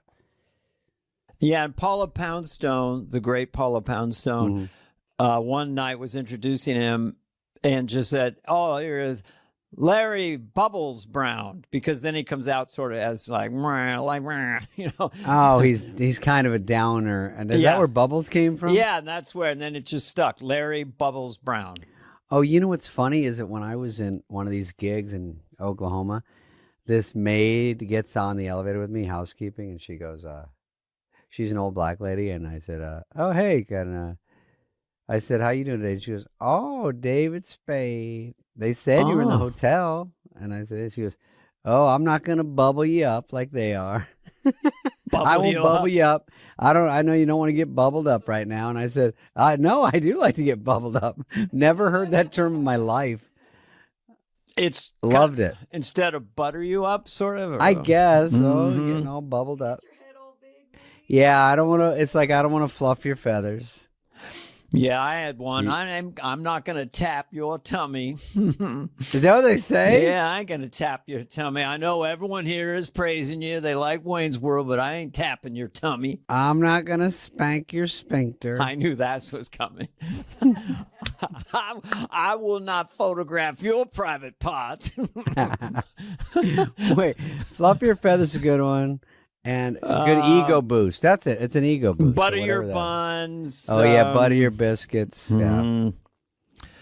They're usually, I had like 17, I was there a day early, so I had like 17 room service orders, because you can't get a snack. You're in the tower and you're like, we were in a tower of a casino hotel, and it's so busy. There's so many people there. It's the casino itself is very nice, Thunder Valley, and it's great. For them to pack in 4,000 people, I'm always like, where are they coming from? It's in the middle of almost nowhere. This is always the case. I was shocked. That thing, I went out there and looked. I go, we're in trouble. It's actually 4,500. Where are they going to come from? It's a little bit off the beaten path. Right. But, I loved it. They all showed, because we went to dinner and everyone was there going, hey, we're all coming to show. Because once they're all there, there's like 3 restaurants. So. Right. I asked the guy, why are you coming to the show? He goes, it's the only show. Yeah, the only game in town. I'll take it. In Vegas, there's like 1,900 shows. But it was an incredible audience. Had a great time. We should go back at some point. Isn't it kind of... Go ahead. Go ahead. No, I thought you were going to talk about the war, but I think you got something for that. Oh, no, the war? Well, wars aren't funny, but Trump is still amusing. Like, I guess there was a submarine, and we sunk an Iranian ship, and it hadn't been done since World War II. So Trump was really, not since World War II, if you can think about it. Look at that. Not since World War II. Pete Hegseth, he's a smart cookie. He's a tough cookie. He's a cookie monster. But this time he went further. I mean, he's a vicious ding dong. You remember ding dongs? These ding dongs, Hostess, a little bit of frosting, they're good. He's a vicious ding dong. Pig Hegseth is a tough. He's a moist cookie. He's a honey bun. He's moist and soft with cinnamon. That guy. He's a. Go ahead. Sorry. He's a Hostess cupcake with a squiggly frosting. You remember the squiggly, the icing. There was a squiggle on top of the cupcake. It's icing, and the press goes, "What are we talking about again?" He's a tough Twinkie. He's a hoey ho ho. He's a tough ho ho. You remember ho-hos? Very similar to ding-dongs. Fencing ding-dongs. He's a maple bar. He's a maple bar. He's a sweet... Remember the maple bars? You got to remember the bear claws. The claws can bite you like peacocks. Pete Pazuki. He needs oxygen. Pete, by the way, Hegseth is a tough word to work into the whole I know, bit. Hegseth. I had some idea of it. I just went from Cookie Monster. He's a vicious ding dong. I thought that was funny. I remember the squiggles. I did this 2 minutes ago. Remember the ding dong? You take a little bit of frosting and chocolate covered cookies. He's a tough ho ho. You remember the ho hos? He's a jumbo honey bun, soft moist with honey glaze. He's a sneaky Hostess cupcake. You remember the squiggles? So that's what I wanted to do, but I just didn't get to it. It's funny. That was exciting. Then I went to the pharmacy, and I wanted to get a beard trimmer. But they're all locked. It's funny. Shampoo's locked. Everything's even where you are, it's locked. This is horrible. I know. You got to press a button, and then you want to just kind of get something and get out. And there's like customer help aisle 4. Everyone's looking. What does he want? So she comes over. Hi. And so there's regular shavers at one side, and then there's the Manscaped side. And she's like, which one? Which one do you want me to open? Do you want me to open this? Let's open this. So and she holds it up. Do you want this one? The Manscaped? For your nutsack? And on the front of it, it says for down there. No, I just want the Norelco. You sure? You sure you don't want what do you got going on down there? We might want to trim the hedges a bit. And then she says, do you know Joe Dirt? But, dude, I do that. I have to buzz the buzzer, and the guy with the keys comes out. Takes it, and they go like this. We got aisle 4. It's like preparation H, all that stuff. So they come in, and I'm like, I don't know if you have to lock up the toothpicks, folks. I think we're losing the battle against crime. Yeah, we've got Paul Mitchell shampoo for everyday use, everybody. Let's tighten it up in here. Yeah. I'm going to open this up. I want everyone to be on alert, all right? You two. When we open it, if we get rushed... We're going to have to use a drill. Yeah. I'm not even interested in anything that's not locked up. Because I'm like, this just shows me what's valuable. I'm like, so the Q-tips are what everybody wants. It was weird. They had Joe Dirt signed autograph posters. aisle 4, the Joe Dirt poster, and they were locked up. They were locked up. I did a signing. I just sat there with a card table and signed them. Yeah, you did your pharmacy tour last summer, and you signed. I do all the CVSs, all the big ones. You. No, I got to tell you that the crime in LA. I don't know if people think we're joking. They lock up almost everything in the pharmacy, and so you go in and you go, I got to get this, and they got to unlock it. I'm like, and then the people, the mayor was like, you should really work on making your store safer and locking more things up. I'm like, how about we just don't let people steal it? Let's make more laws about that. That's They're like, crazy. No, that is crazy. What am I saying? In New York City on the corner, when I was back there doing Biden last summer, living on 57th Street in this hotel, the pharmacy on the corner had like an army man, a flak jacket, and I guess an AK-47 with combat boots, just standing at the opening the whole time. It's kind of intimidating. And, I'd like to get a Cadbury bar and suddenly I've got a Glock 45 in my face. Yeah, quickly, this is an Abba Zaba if you want to pat me down. Yeah. I hope you keep your grenades holstered because I'm just looking for Bazooka Joe. I just.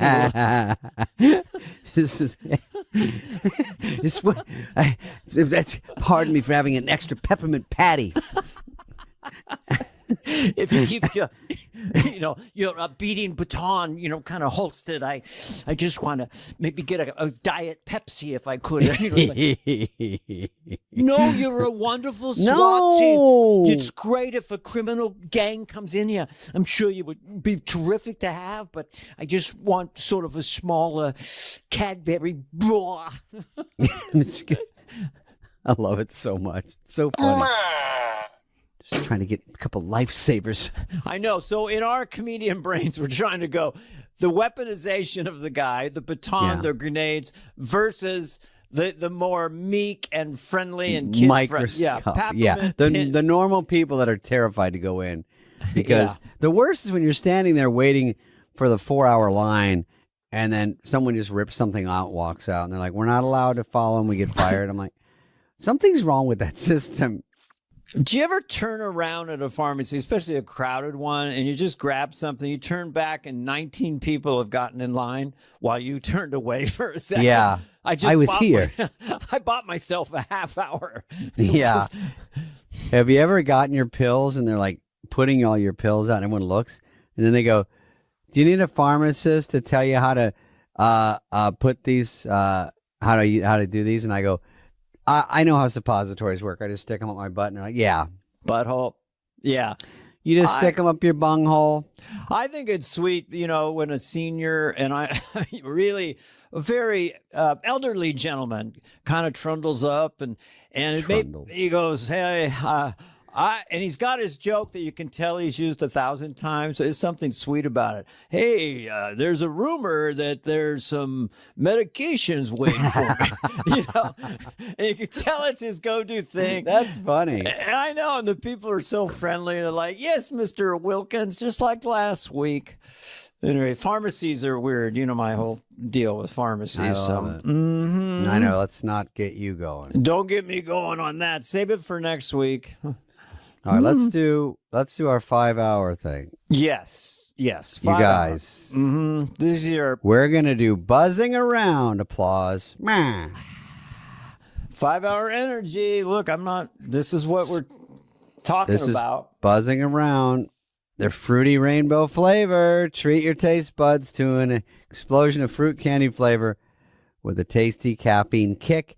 Get candy flavored chaos with fruit rainbow 5-hour energy shots. You can get them at 5hourenergy.com or Amazon. And this one today is going to be, if you get a scenario, I'll bark out a few celebrities.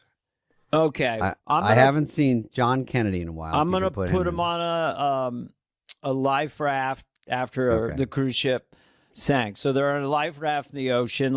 I'm thinking of maybe Travolta. I think Travolta, because I did him at that casino and I kind of like visiting 1972 John, who's the nicest celebrity I've ever met, if it's possible. And then I guess Senator John Kennedy is always fun in the life raft. And you can always chime in. And then I just maybe I think it'd be funny if Dylan's in the life raft too. I'm trying to think of the most, and maybe Michael Caine and This is a big one. Timothy Chalamet, and then maybe Burgess Meredith. Okay, I'll cover that. Okay, I'll throw to you as Okay, yeah, you let me know when I'm needed. okay. All right, here we go. So they're in the life raft. This is so ridiculous. So dumb. You know, suddenly I'm being punchy. Yeah, this is like so weird. I'm in the middle of nowhere in a life raft. There's no paddles or anything. I say we just paddle with our hands and try to get to Fiji or something like that. Fiji guy. What do you think, Senator John Kennedy? Says their full name. Did I? Did I just wake up in Stupid Town? You're suggesting that we will paddle with our hands 5,000 miles to the island of Fiji. Your words, not mine. What do you say, Bob, like that face. Bob Dylan? Hey, there's no rules. When it comes to paddling, we can go any way we want. We can paddle with the left hand, paddle with the right hand, as long as we're going in the right direction. Right, Michael Caine? I think it's obvious that we should light a flare. There's no reason to bloody paddle across the Atlantic Ocean or Pacific, wherever the fuck we are, if you can light a flare. Right, Timothy? Hey, come on, man. No, seriously, we should light a flare, man. Hey, this is Timothy Chalamet. We should... I played Marty Supreme. We should definitely light a flare, man. No, we couldn't light a flare. I'm telling you, man. Right, Burgess Meredith? This paddling's gonna hurt your permanent, Rock. You can't paddle anymore. You haven't paddled for 20 years. Well, Permanent. We gotta have Stallone in the life raft then. Hey, what do you mean? How are we gonna paddle if we don't have a paddle? You know what I'm saying? This paddling's gonna hurt you, Rock. It's gonna hurt you permanent. Permanent. Adrian! No, I need a defibrillator. Hey, I think it's a great idea. Just paddle wherever we want, right, Senator John Kennedy? Now, did I wake up one morning? This is what you call a madhouse. Your words, not mine. Your words, not mine. I'm not known for my physicality. I'm not. I am 75 years old, and you want me to paddle 3,000 miles? What? I'll be doing the navigational participation. And, by the way, the cruise ship is about 50 feet from us, so this fantasy is just all over. Let's get back on board. Get back on board. All right. That was Buzzing Around, starring Dana Carvey, sponsored by 5 Hour Energy's fruity rainbow flavor. Treat yourself to a candy-like flavor explosion. Satisfy your sweet tooth with this zero sugar treat. Once again, you can get in on this candy-flavored chaos online at www.5hourenergy.com or Amazon today. Applause, applause. That's right. Buzzing around. Still going around. By the way, I get warmed up, then we stop. Go ahead. Oh, there's the ship that got blowed up. Who's that? That's Travolta seeing the Iranian ship. This is like weird. This is a ship that got blown up by the Pete Helseth guy. Trump says he's tough like a ding dong. By the way, do you think this war? How is it going to affect the Riyadh Comedy Festival? I think that's what everyone's asking. Is there another one? I'm sure next year. Yeah. Oh, They might have to put a pause in it. They might have to put a pin in it. Yeah, just don't want to have to do comedy with a flak jacket on. You know what I'm saying? Yeah, that's already scary over there. All right, so this podcast, Dane, is brought to you by Squarespace. Squarespace is the all-in-one platform that helps you build a professional website. It's what you need. Showcase what you do. Grow your brand. And it's all in one spot. Whether you're starting from scratch, you're scaling your business, your Squarespace gives you the tools to succeed online.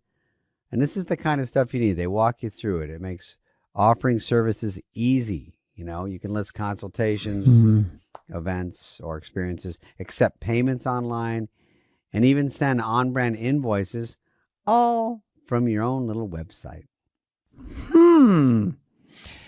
You know, the built-in appointment scheduling and email marketing tools make managing everything so much simpler, which honestly saves me a ton of time. And the design options are incredible. I mean, start with, David, the Blueprint AI, or pick from their award-winning templates. Then drag and drop your way to a site that perfectly matches your style. It feels professional. It's highly polished and completely on brand. Even if you don't have any design experience, Squarespace also makes claiming your perfect domain simple and secure. I'm always dragging and dropping. So your business can be online and protected from day one. Go to squarespace.com/fly for a free trial. And when you're ready to launch, use offer code FLY to save 10% off your first purchase of a website or domain. All right, let's go to a few stories, even though we're running late. Let's see what's in the news. Let's get a couple stories so people want them. Okay. A woman sent her ex-boyfriend over 1,000 pounds of onions so that she could make him cry the same way he made her cry.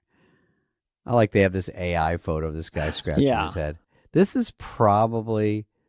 I don't know if it's a fake story. It's like a joke. Well, it's not real. Nobody sends 1,000 pounds. You know how much money she would have to spend? Well, and the energy how about and the one onion. Yeah. I think that this is made up. I'm going out on a limb. It's a hot take, but how about just put a fart in a jar? It's a lot cheaper. That's what I do. I mean, when I'm in a pinch for a present. Fart in a jar.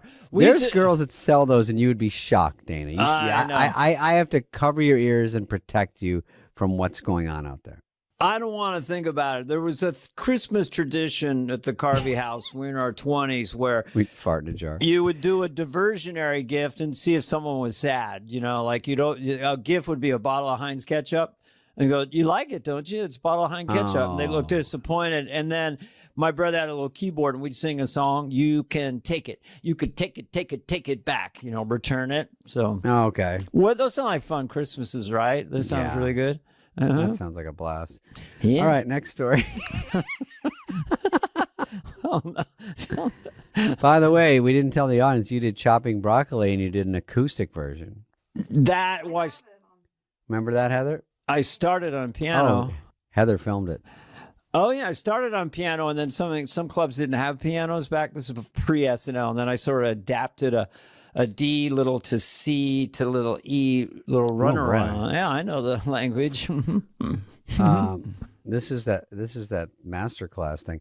Okay, here's our next story. Lamar Odom claims he'd be in the Hall of Fame if not for his, quote, great cocaine summers. Yeah. I'm happy for him. He's joyous. He made a choice. He won a title, didn't he? Yeah, with the Lakers. Yeah, I think so. I mean, also, people are mad that didn't he break up with Chloe twice? I don't know. That's probably stung him a little bit in the votes. Never break up. Now, here's one rule of life. If you've landed a Kardashian with a $7 billion empire, never break up with a Kardashian. Yeah. My words, not yours. My theory, already single. Okay. Okay. Next story. I was trying to think of something to okay. There wasn't much there. Don't worry. Well, yeah, I'll tell you in a second. Okay, I don't know what this is. Let's see it.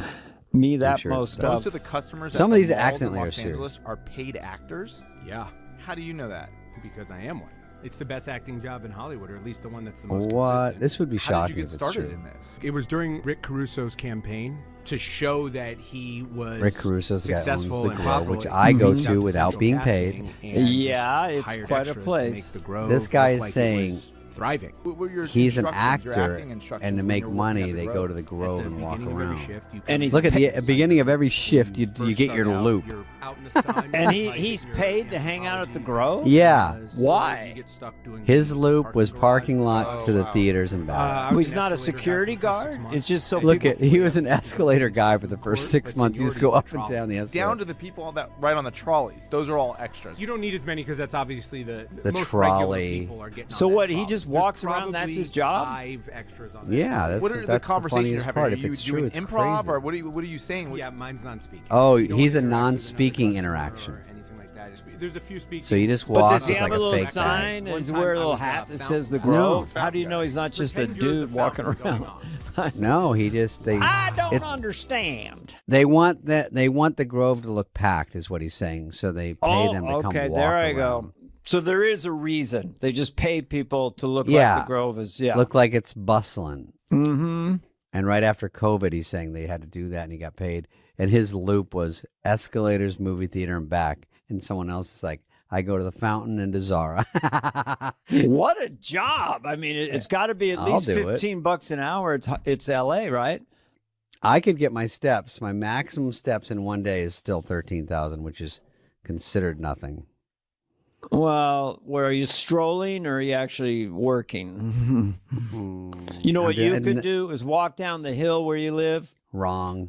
walk down the hill to the bottom, Not back up. and then grind back up. Mhm. No, Dana. Yeah. Dana, no. Heather could No. film me doing it. Oh, Sorry. you could do it. Easy. You're the people I almost hit coming up my hill because there's no sidewalk. Here's an impression of me going up your hill when I drive up it. Okay. Just on the way to your place. Oh, dry. Here's my impression of you. Here's you walking up my hill. No stress. Here's me trying to reach for the intercom to get to the gate. Separated shoulder. And then you look at the gate and it's like, Hey, Heather. Here's Bobby Lee pulling in my gate. Scrape. He wasn't even looking. He wanted to scrape I know. It's really a badge of honor. because instead of wiping his butt, he scraped it along the ribs. Now It's a good story. Sorry, I'm saying. All right, one more punchy story. I know And see what I was going to say.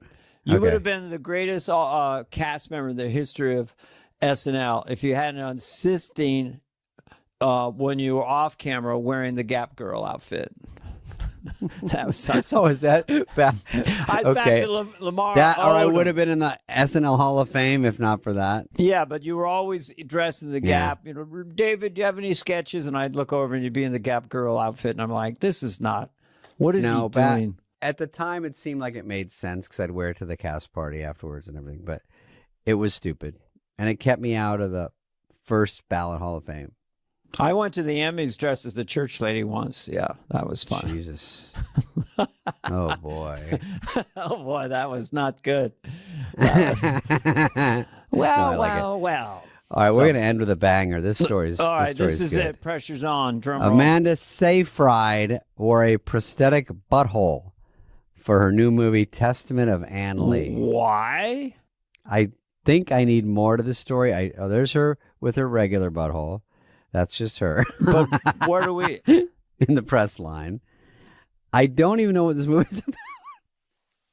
Well, Why do you need a... that would denote there's some filmography around that Right. particular part of her anatomy, and yet she wanted a fake one. What does it say right there where it says... Is this People magazine? No, it's page 6. Amanda had a cool and exciting time using the prosthetic butthole filming. Read more. Yeah, we need more to this story. Right. Well, this may have to be a cliffhanger for next week's podcast. Well, if you're showing your BH, you might be showing your P also. Let's be honest. I don't want to talk know. in This is a code. wiener heavy show. I think we've jumped the. This show is a disaster. Can I just say something about that actress from my favorite film this year, Housemaid? Housemaid. Did she get an award nomination at least for that? She was good in the Housemaid, yeah. Could we give? She could have. She was kind of a co-star. She could have got a supporting actress. She did get best butthole. She got most realistic butthole. All right, we've passed. What we have now officially done. I know, we're said in a the weird word area. butthole 20 times. Oh